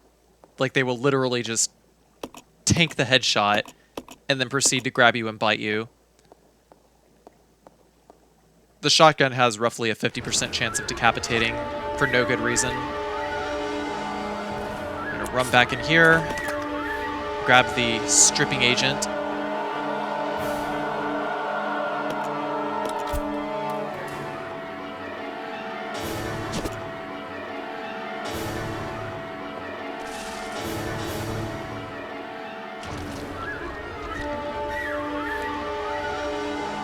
Also, flute playing intensifies.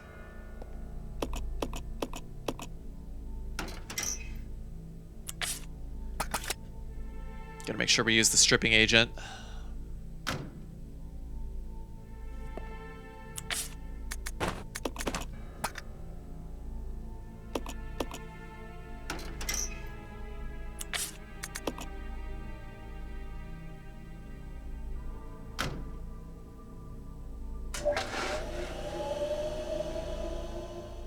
We're gonna switch over to Billy. Billy should have the grenade launcher with the acid rounds, which is going to be exactly enough to kill the Leech Man before it can transform. Well, maybe not before it can transform, but deplete its HP to 0.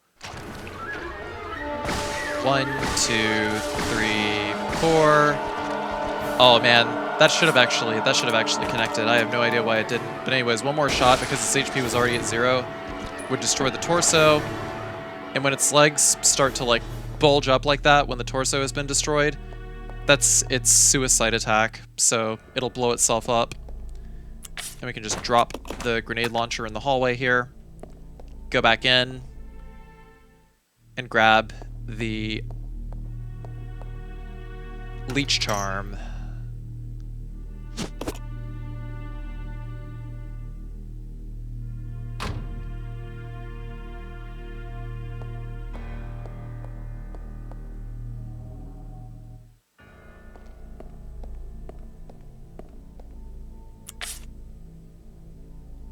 Blue Leech Charm.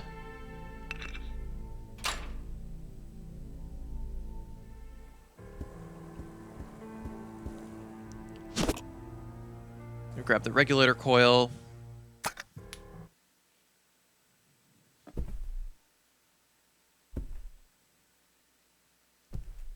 Judging from the age, that guy could be Marcus's son or grandson.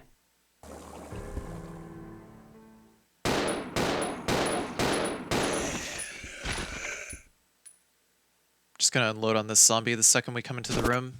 Grab the green Leech Charm so we can send it back up to Rebecca. There's another box of handgun bullets in the drawer over here.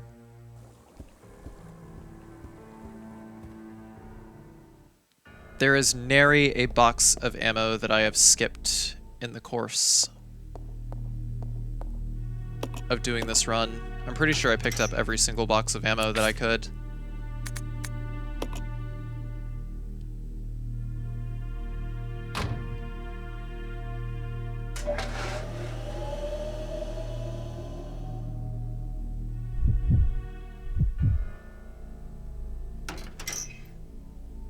If you finished this game before, some of you might remember that there is a zombie that comes to life in the save room with Billy.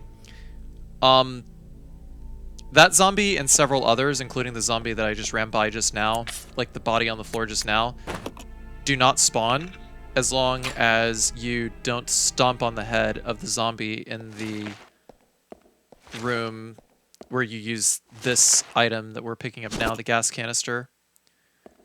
Just gotta be nice and careful, because sometimes the game just likes to shift you in places that you don't like to go, so, you know, just kind of twinge the analog stick a little bit, stay out of the way. But yeah, that zombie on the right is active, so just, like, don't stomp on his head, don't get grabbed by him. We'll also get the red chemical, because we need more red chemical later, and this is the easiest place to pick it up. Otherwise, we'd have to backtrack a lot and risk getting hit. So, very, very important. Get the red chemical here. After you've used the stripping agent, get more red chemical. Another zombie getting up here. Quick shotgun decap. Avoid the floor zombie so that the other zombies don't spawn. Next, we're going to equip the submachine gun and use about 5% of our ammo in order to kill these hunters in this room in here.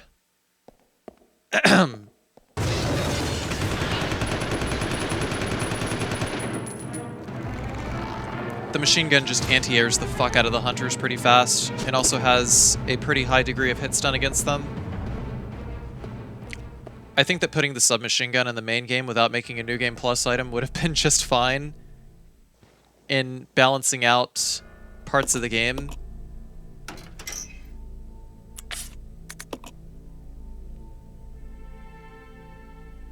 As long as the player doesn't get any extra ammo for it.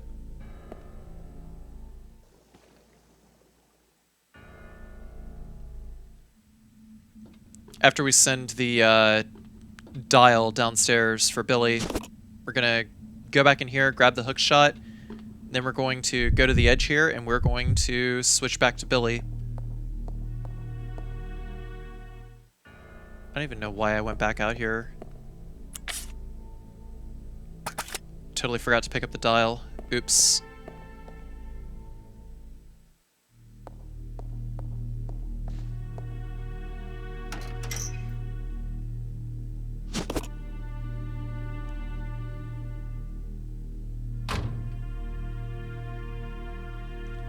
No more dumb waiters for the rest of the game.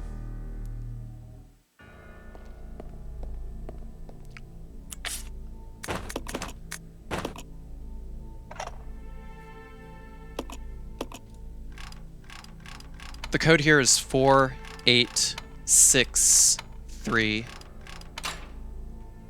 If you read one of the files, you can find the cipher for the solution to this puzzle. We gotta leave the grenade launcher there for now. Maybe I could use this. Rebecca here, over. Billy, I found something here that might make you happy. It's an aerial cable car. Really? That's great. Now we can get out. Yep, let's regroup as soon as possible. Over. Roger.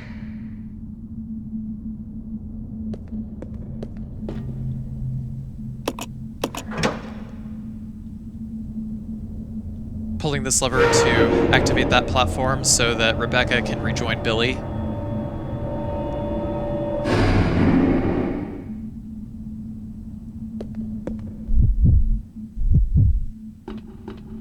Then we'll grab the output regulator coil, but not before we do a little bit more inventory rearrangement, giving Billy the shotgun.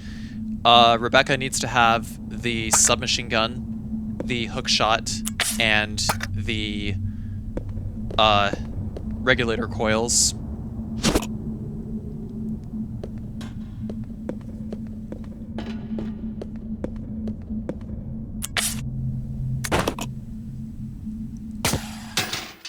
Then we're going to use the hook shot to get up here one last time. We're about to be done with the hook shot for the rest of the game, by the way. Going to use both the input and output regulator coils, and then we're going to drop the submachine gun up here for the express purpose of inventory rearrangement and being able to pick it up later after Rebecca separates from Billy. Because we're about to not play as Billy for a pretty significant amount of the game. About like an hour or two of like regular game time.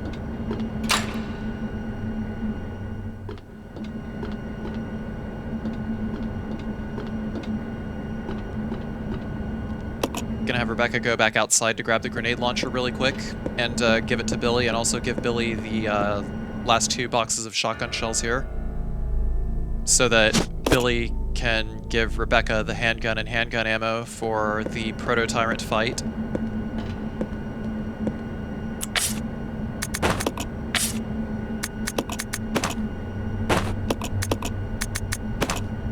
Actually, Billy was supposed to keep those Magnum rounds.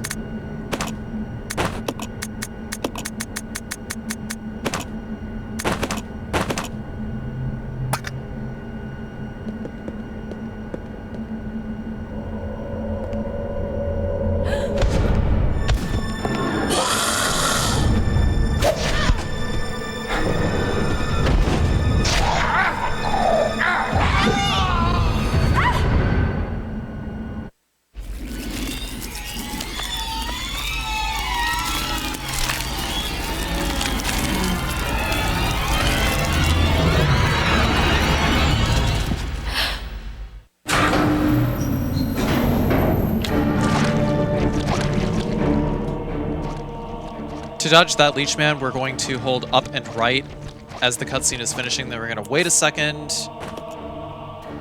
while we're under the hole so that the Leech Man will get as close to the hole as possible. By the way, I'm about to do a pretty huge dumb here. Don't copy what I did. Once you get the output regulator coil, drop the hook shot, then use the output regulator coil, but if you're doing this with a submachine gun, make sure you pick the submachine gun back up. Otherwise, you're going to have to come back through here to get it.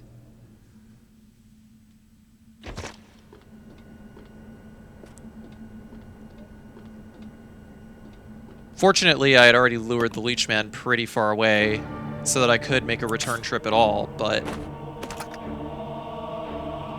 I had forgotten to grab the submachine gun. There's a Magnum on the corpse here.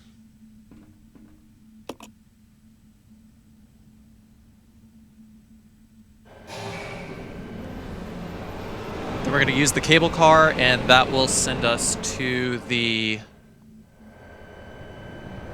dead factory, or the train yard from Resident Evil 2. Because there is a door here that just magically wasn't here in Resident Evil 2, and now it is. That cable car goes over here. Apparently multiple cable cars go to this train yard for the express purpose of being able to go to the lab from Resident Evil 2. William Birkin's lab. But some of you might remember this from B scenarios in Resident Evil 2, this area. Only instead of being greeted by Mr. X, we're about to be greeted by hunters. I use a speedrun strat here, a pretty consistent one.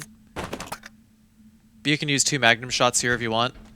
What I do is I go to that corner over there, and that prompts the hunter to jump. And when he jumps, I just, like, very quickly flick left on the control stick and run past him.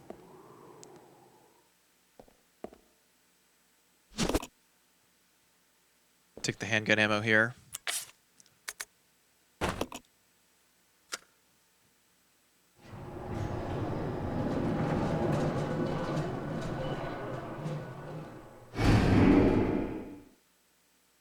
Don't leave any items here, because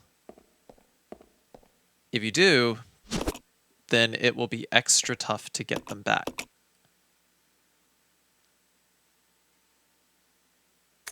This is the laboratory from Resident Evil 2, but this takes place 24 hours before Resident Evil 1, so it is not during Resident Evil 2.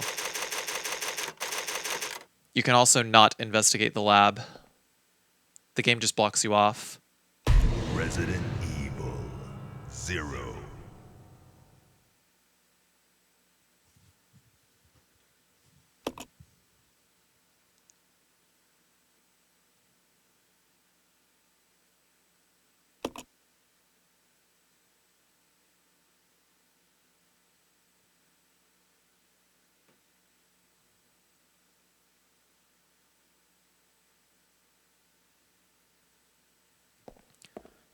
Making a save here because there's about to be a boss fight.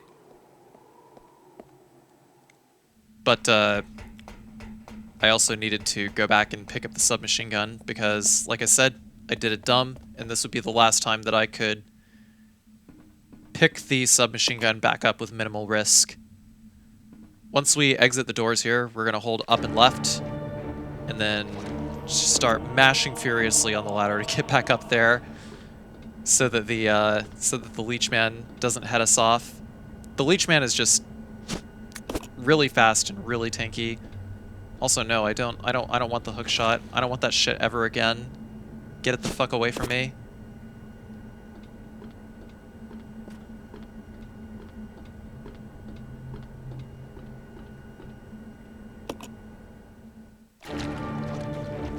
Interestingly enough, the Leech Man goes right back to where it originally spawned.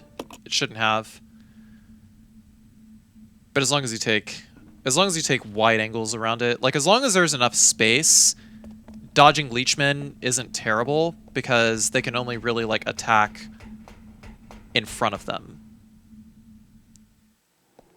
So you have to have like a pretty big amount of space to be able to circle around them and be able to dodge like the extra long arm swings.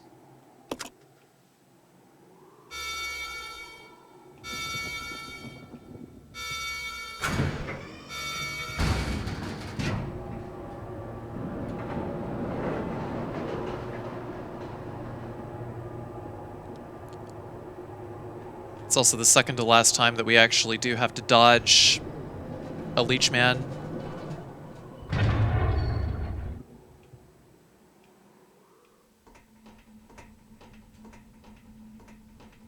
Dropping an item here in order to grab the key on the floor.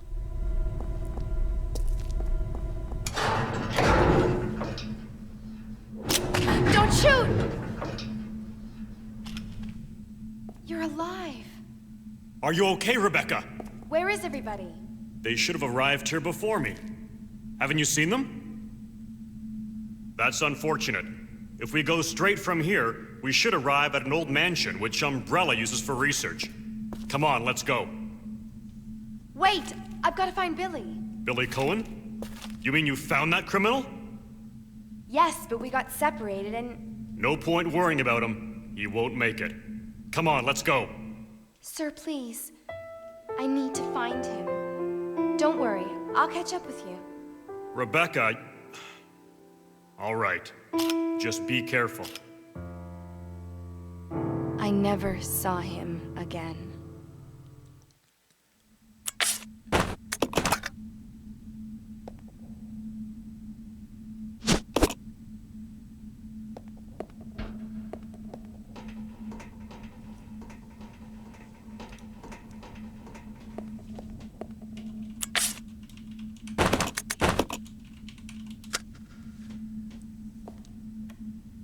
So we're going to equip the handgun and use the key over here.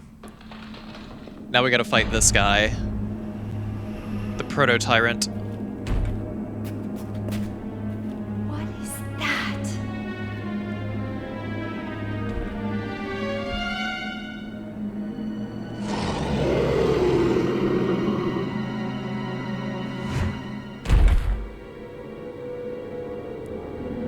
Which is literally like 10 feet tall. It's like twice as tall as Rebecca. The Tyrant could sit on Rebecca's head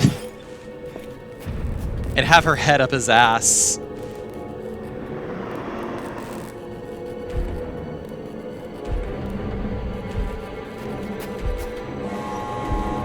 But I think the Tyrant is too busy swinging that claw to be swinging that way. Anyway, so for the first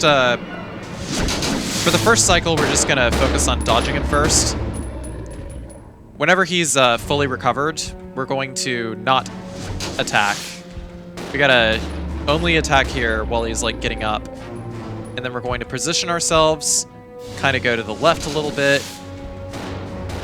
Rather, I should say, move clockwise in such a way to prompt him to attack as early as possible in order to get our spacing down. So, you know, right about there. He's going to swing again, we're just going to run behind him, and then once he gets back up, we're going to move towards the left side of the screen over here again. Or not, I mean, that's cool too. So about 5-6 shots each. Just got to manually go and reload the handgun every so often. Try not to attack while he's moving. Can just stand right here. That's still enough room to dodge him.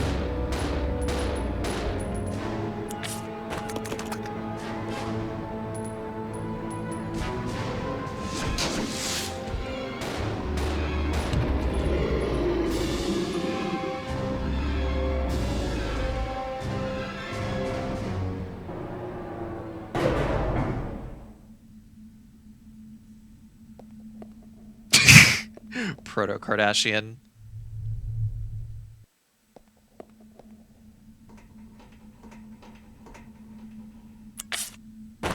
He does have a pretty big butt, not gonna lie. Shout outs to Twitch chat.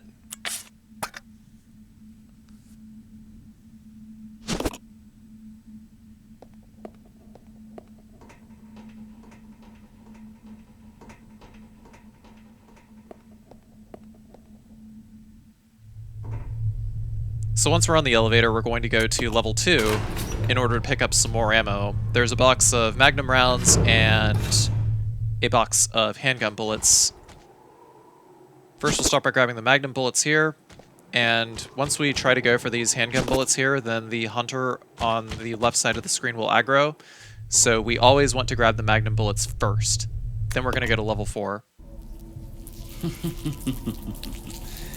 Playtime is over.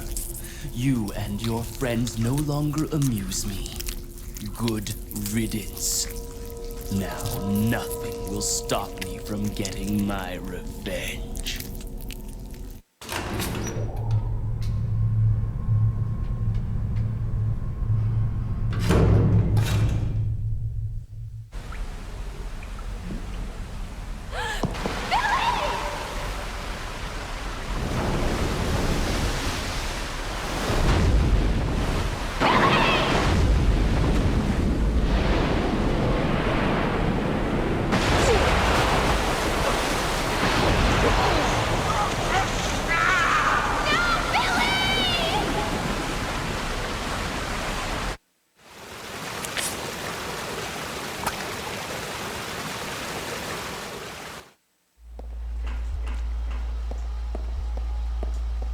Shoutouts to insta-kill frogs.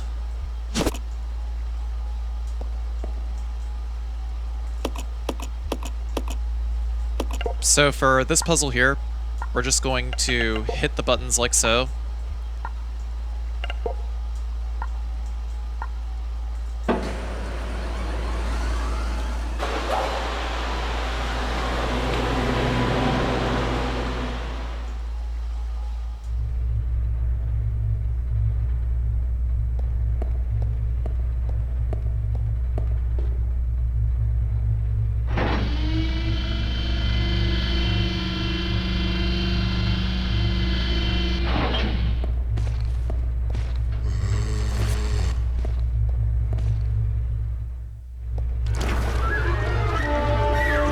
Hug the corner around here.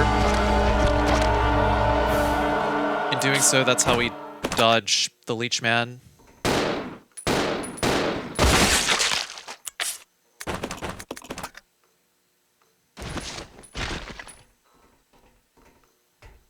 It's the last enemy we actually have to fight before we can reunite with Billy.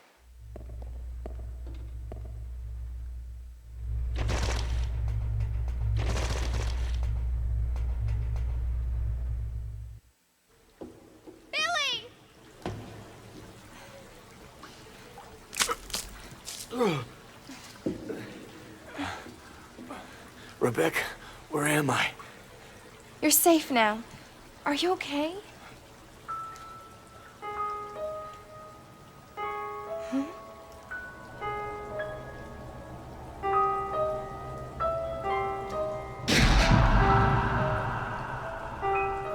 What could have done this?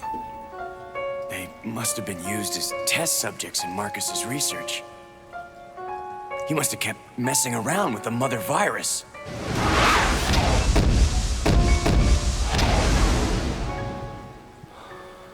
Billy?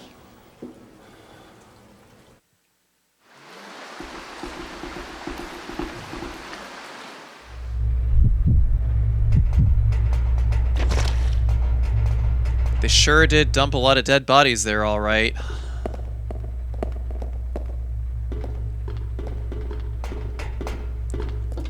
Let's split up. Okay. Just gonna move down the stairs here, or down the ladder here. Then we're gonna have Billy do a lot of pushing.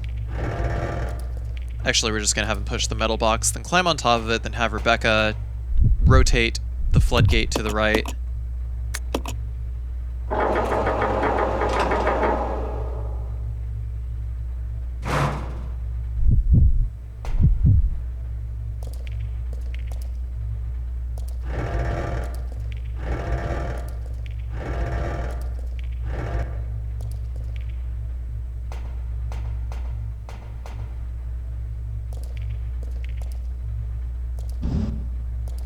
Push that down once. Then push that about 3, 4, 5 times.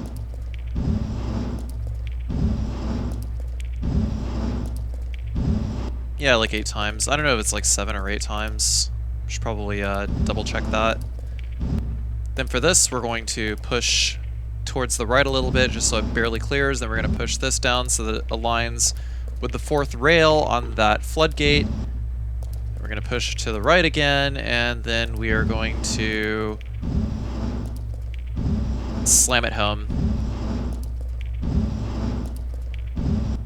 If there's any trouble, then you can switch to Rebecca and have her squeeze in because she's skinnier. You can turn the floodgate, just whatever, just get that last box.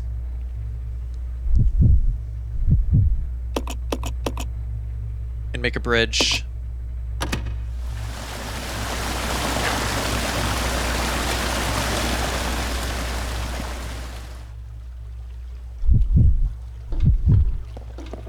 Pretty terrible puzzle. The most boring puzzle in the entire game. Just for that valve handle, just so we can open a door.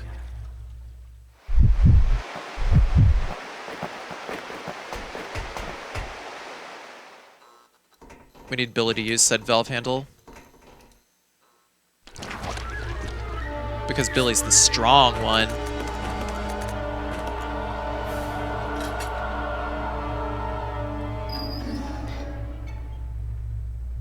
We'll have Billy equip the shotgun as well. And have Rebecca equip the handgun. We are never going to go through that hallway ever again.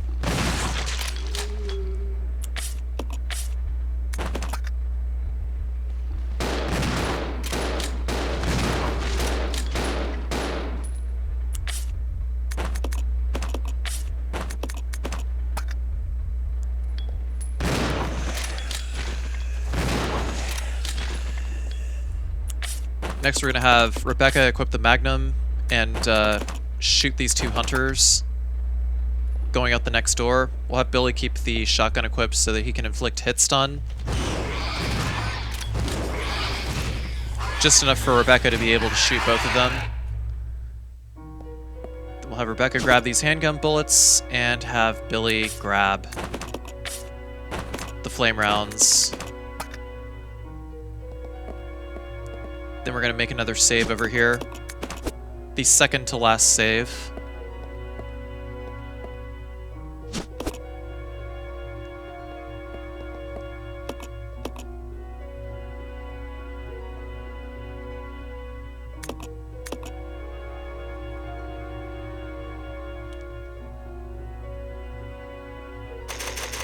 I actually had to redo this whole segment because I forgot the submachine gun. Resident Evil 0. And so I did. Now we're back on track.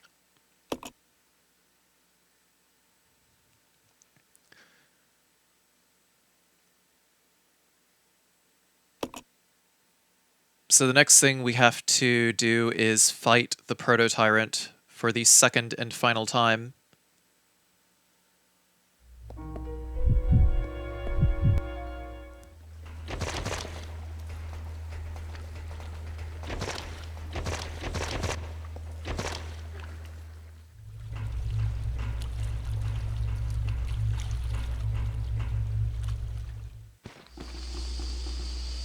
We can leave Rebecca just outside the elevator with the custom handgun. And in doing so, Rebecca will kill the zombies at the top of the elevator because there's an invisible wall there, so they can't reach her anyway.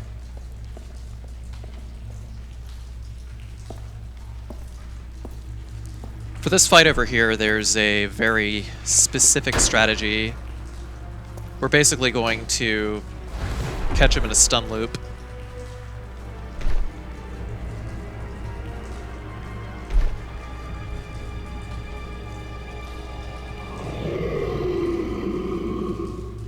Just run straight down, and then he's gonna turn, stop, and then you can see his shoulder, his right shoulder there, kind of droop. Whenever that happens, then he has returned to an animation cycle where we can inflict hit stun on him again repeatedly.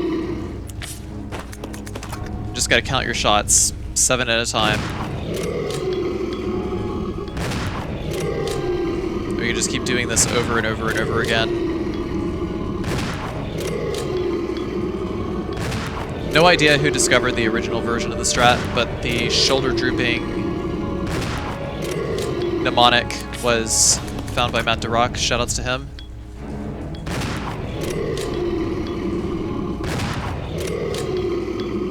You can see the droop, and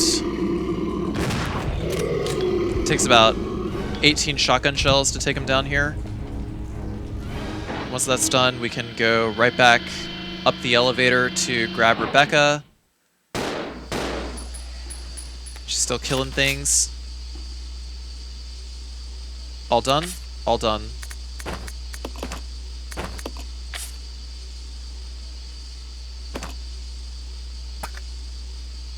Give Billy the submachine gun. Then we're gonna leave him by the door next to the Tyrant.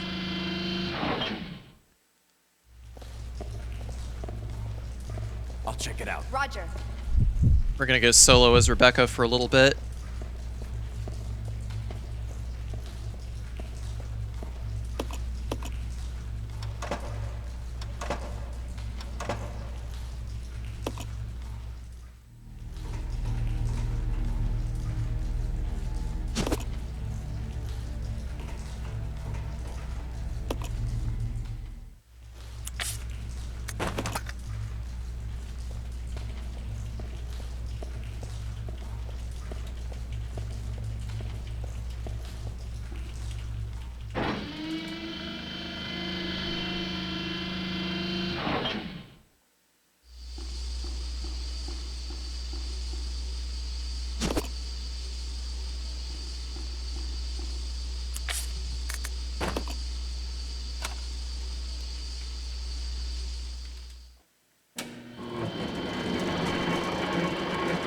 Grab one more box of shotgun shells, then we're going to use the motherboard, send Rebecca across the gondola.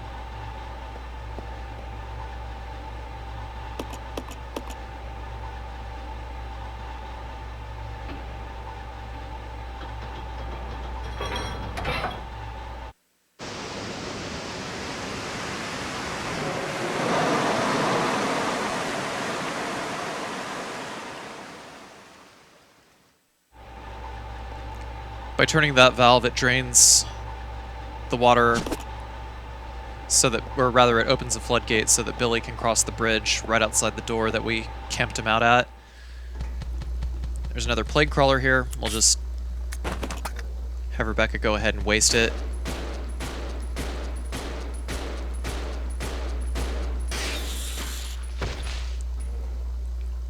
There is a lot of bullets left over.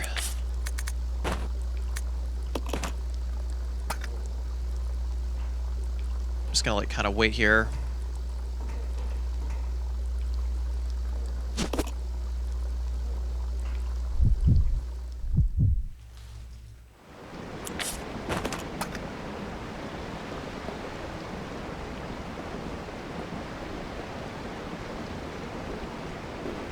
A lurker will pop out of the water here, but we just need to keep holding up on the D-pad and running and hitting the ladder.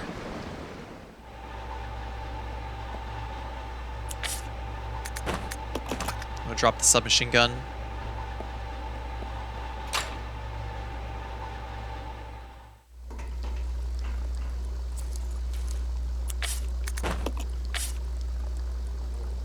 Take the acid rounds and the shotgun shells from Rebecca.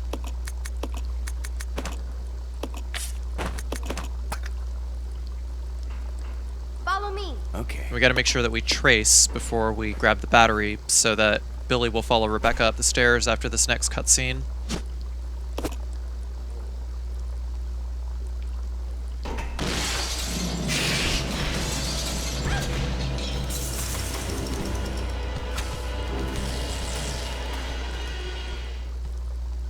There's an invisible wall right here, actually. They can't follow us up the stairs.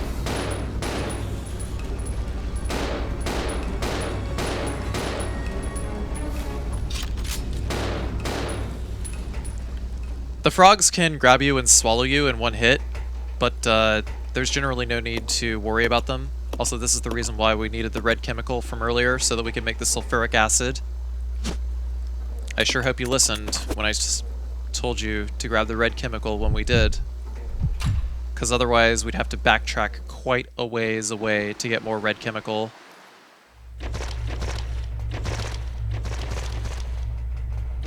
Pretty silly.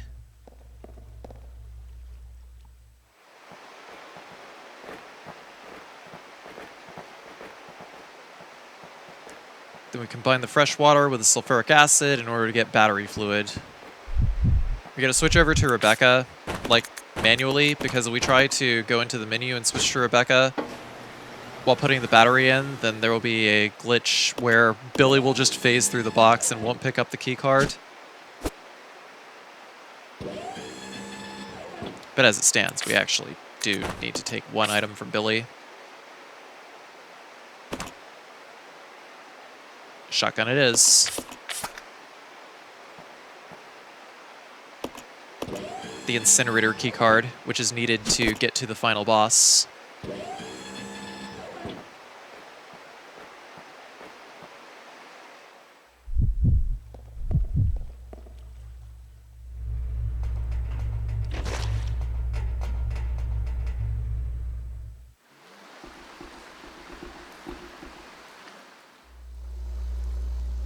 Also, just to give you an idea of how far back it is to another save point, I am going to save one more time before the final boss.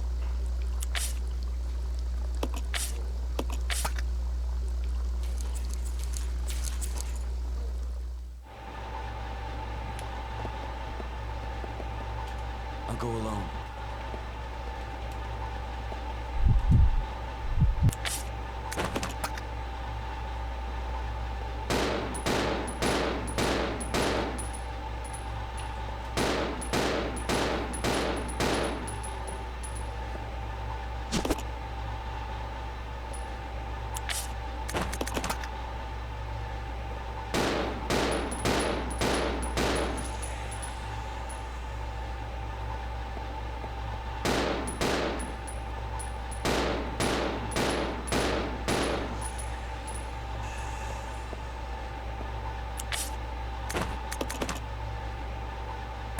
We actually no longer need the handgun.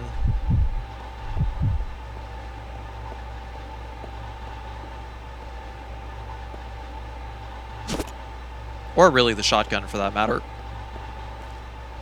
Excuse me.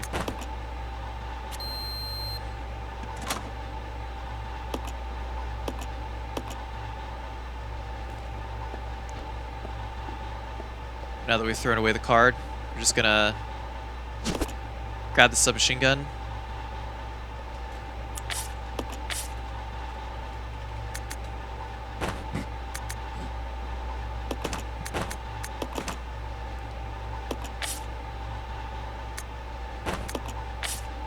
And give the submachine gun back to Rebecca so that we have enough inventory space to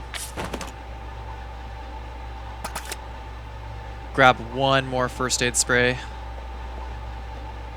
Follow me. I'll go.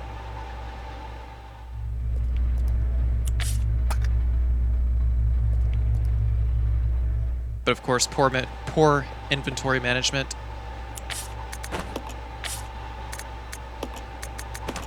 Strikes once again.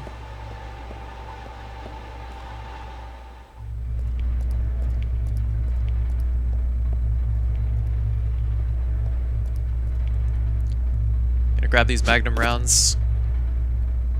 Leave them in Rebecca's inventory.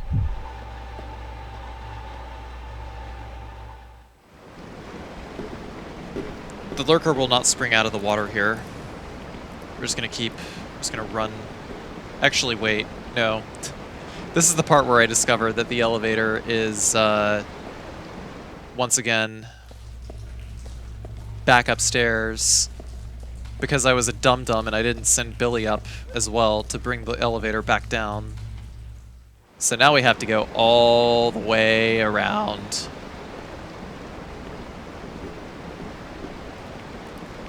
If you had the foresight to bring the elevator back down as Billy, then, you know, we wouldn't have this problem, but now we gotta run all the way around. Up these stairs. Back out the door. Through the area that we found Billy. Back up the stairs. Through the horrible box puzzle room. Back up these stairs. Oh, hey, look at that. There's 2 more zombies. We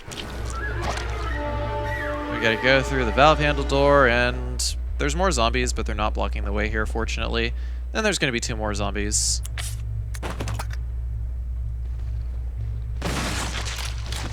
Once again, gotta stay as far away as possible, just in case they tank a shotgun shell, because 2 shotgun shells will kill them no matter what. Ah, but see, I also forgot that I left the ink ribbon in the room with the elevator, so now I have to go all the way back to the elevator to grab the ink ribbon. I didn't actually need to save before this fight, but I still wanted to anyway.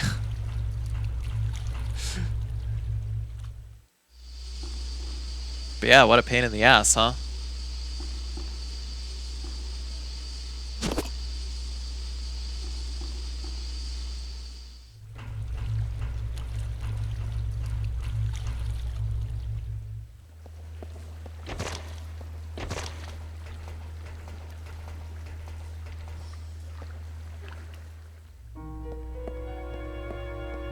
about to save the game. So all we have to do is switch back to Rebecca, and as soon as Rebecca goes back through that door, then we'll be fighting the penultimate boss.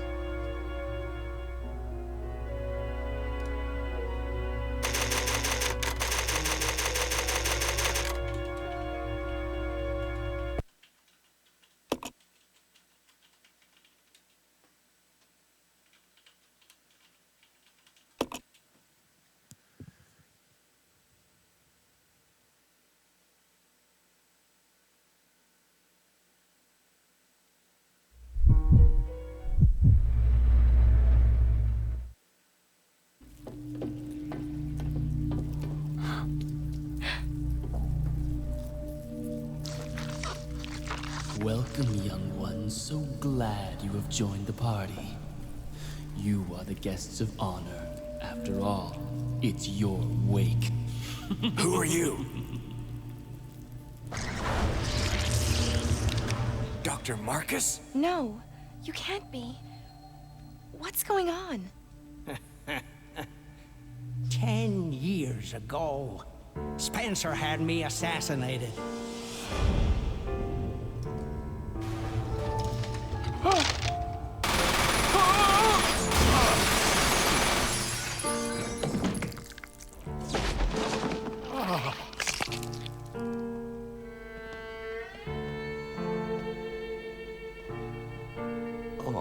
Time to die, Doctor.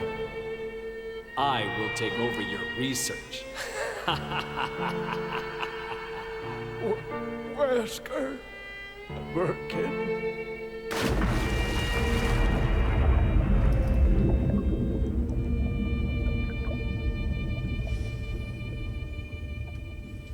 However, something wondrous happened.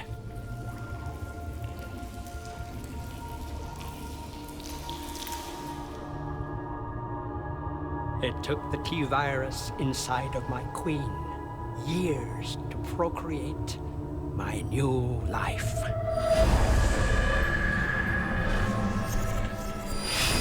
I live. Now I will have my revenge on Umbrella, and the world will burn in an inferno of hate.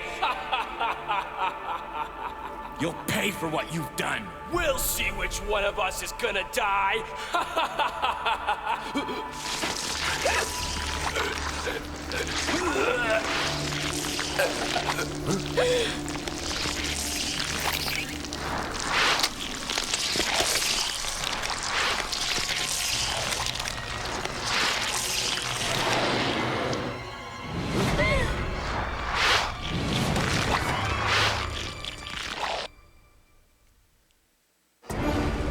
So what we're going to do is we are going to send Billy and Rebecca all the way to the end over here. We're going to have Billy run around the corner, and then we're going to separate. And I'm just going to have Rebecca spray and pray over here.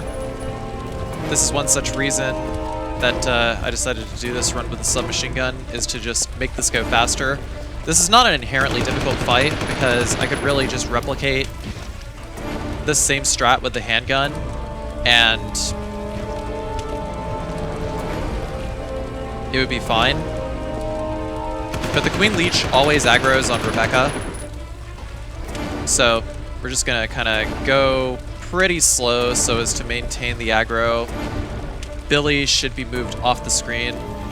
As long as Rebecca stands right over there and just kind of shoots through the fire. There's like a sort of diagonal angle that the Queen Leech can't hit you with over there. But yeah, it's not an issue of not being able to do it without the submachine gun. It's just boring, that's all. To do it with a handgun. But now the Queen Leech is in the second phase. It's a little bit more likely to rush you.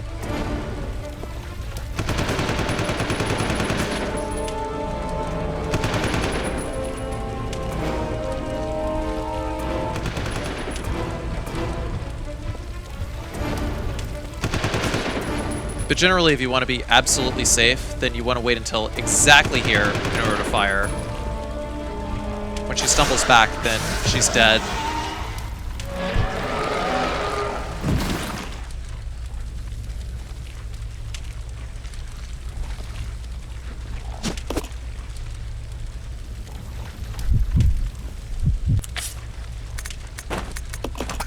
dropping the ink ribbon in order to grab this other key.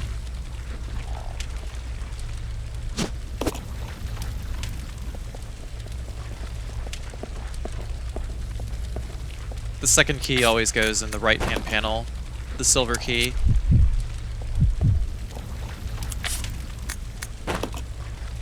Then we're going to do one more bout of inventory rearrangement for the final section of the game, but also what I'm going to do is I'm going to quit out to the menu and change my frame rate back to 30 FPS instead of 120 FPS, because unfortunately the only way to make this fight manageable is to switch it back to 30 FPS, because if I keep it at 120 FPS, then all the projectiles that the Queen Leech spits in like a circular fashion around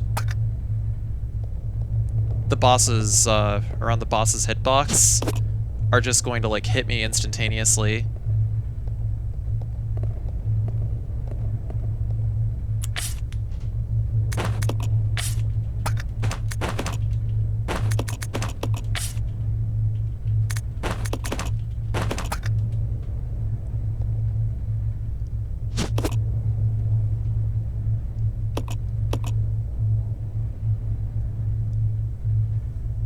But the next fight is pretty complicated.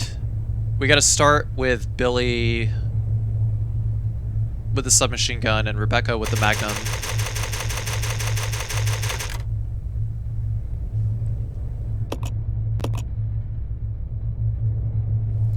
I made 3 saves over here because I didn't want to accidentally save over one of these other saves and have to redo the whole Queen Leech section over again, because I did that multiple times.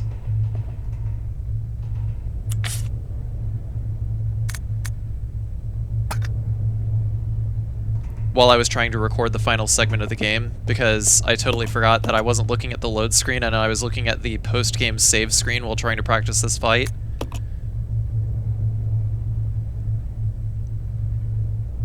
But yeah, while the game is geared to be able to play at 120 FPS, the truth of the matter is certain attacks were not adjusted for 120 FPS, and the Leech's acid spray is one of them.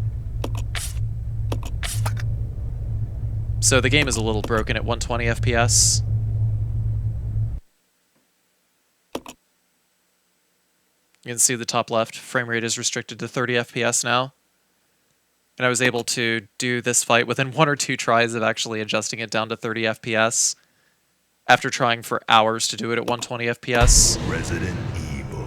So stupid. 0. Yes, I saved over the file like at least on 3 different occasions, so I had to redo the previous segment more than once when I completed this run last night.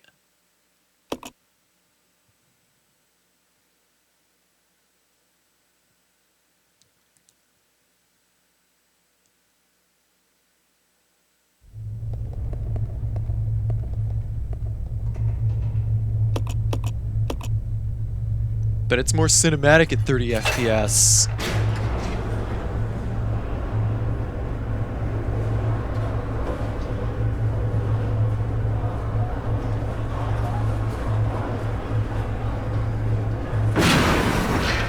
What? It's the Queen!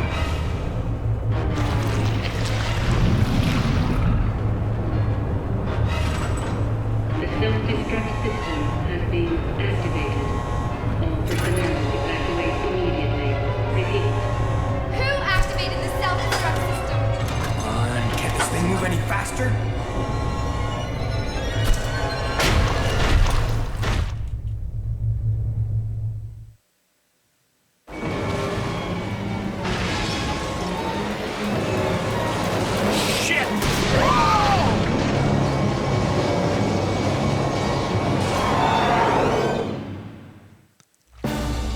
So once the fight starts, we're going to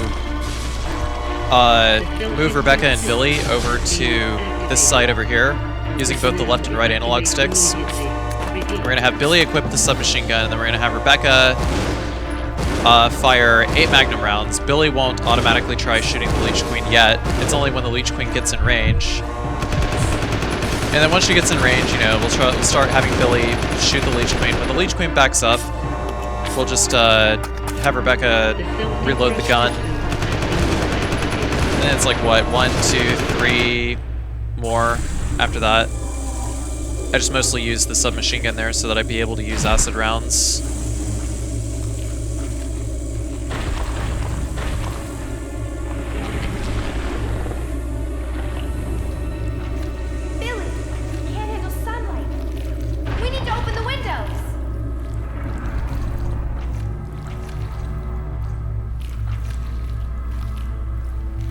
Follow me.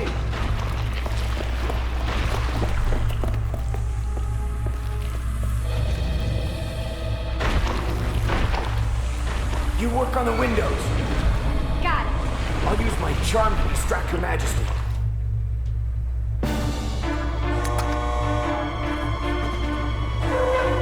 The self-destruct system has been... So drop the submachine gun, we no longer need it. Then we're going to take the Magnum and the Magnum rounds, reload, and equip the Magnum bullets. Then we're going to run right up to this box, and then we're going to fire 4, 5 times probably. But once we go over here, we can just go behind this valve over here. Then the Queen Leech is just going to come this way. Once it's aggroed, then the Queen Leech will seriously follow Billy over here and not actually attack, but will instead just like turn around the other way. At this point, Rebecca is completely on rails, so she's automatically going to move in a specific pattern. I had to get really lucky to not get hit here. This fight is pure RNG. Somehow the Queen Leech just like turned around twice. I'm guessing that her AI glitched out because 30 FPS. Once she gets over there, I'm just gonna pop her once. And she came back.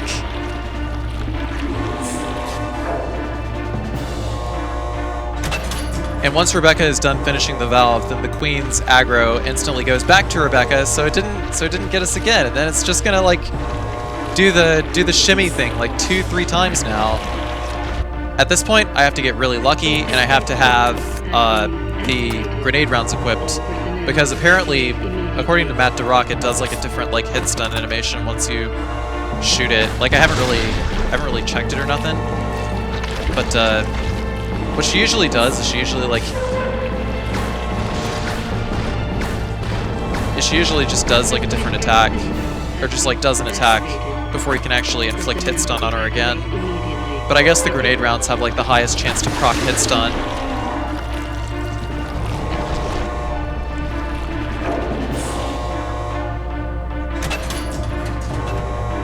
So at this point, I got really lucky. I was able to dodge out of the way. Thank you, 30 FPS. So I didn't get clobbered by the projectiles.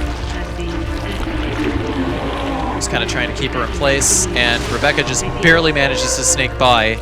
And at this point, once Rebecca's already turning the final valve, it's over. We can just run around, try to keep her in place, just try to keep her away from Rebecca. It takes about 7 seconds for it to finish, and that's Resident Evil 0 without taking a single hit.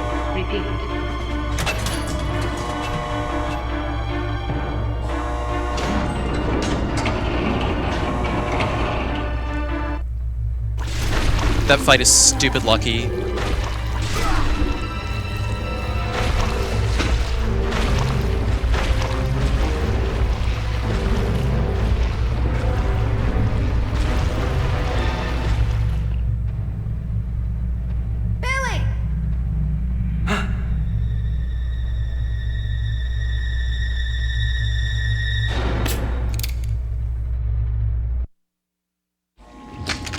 Hey, Queenie!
Hey, that must be the old mansion that Enrico was talking about.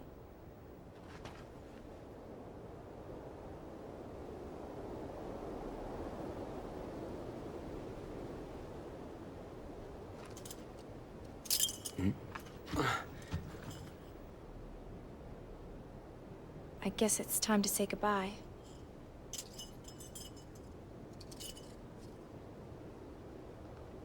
Officially, Lieutenant Billy Cohen is dead. Yeah, I'm just a zombie now.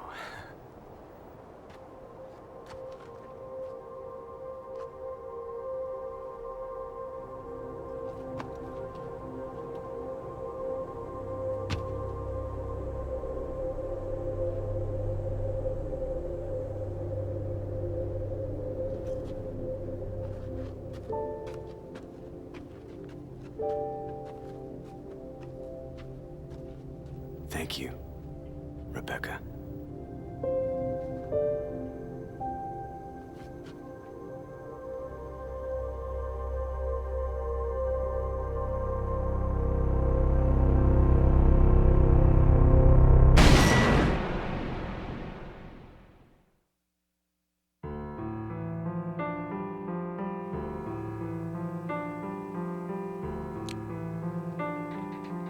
Thank you all very much for watching.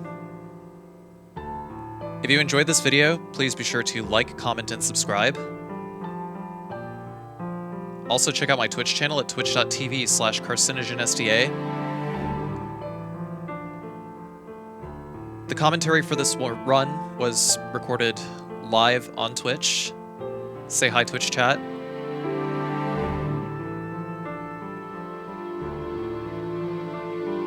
I do content creation full-time, so if you would wish to help me continue my endeavor, then the best way to do so is by subscribing on Twitch for $5 a month.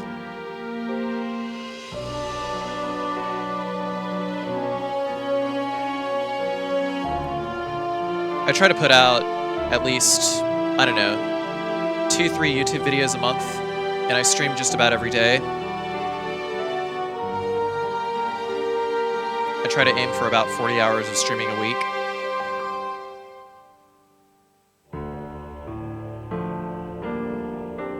But my next projects are either going to be Super Mario Bros. 3, Resident Evil 5, Silent Hill. I also have a Xenogears playthrough in the works as well. At least at the time of this recording. No specific time frame for whenever I'll be done with those, but any of those will be posted on YouTube eventually.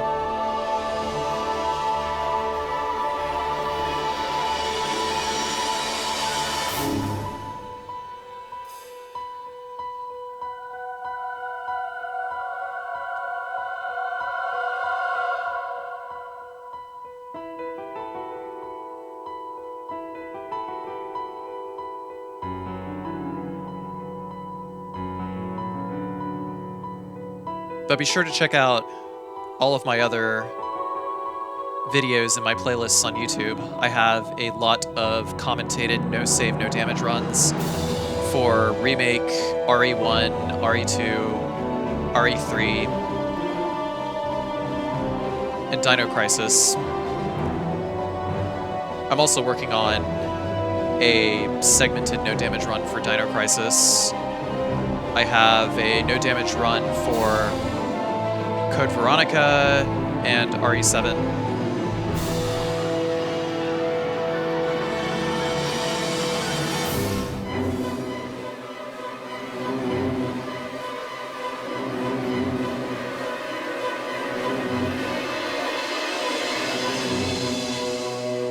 But without any further ado, just leave you with the credits music, and I will see you guys next video. Thank you for watching.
This is also exactly fast enough to unlock the rocket launcher. Just FYI. Thanks for watching.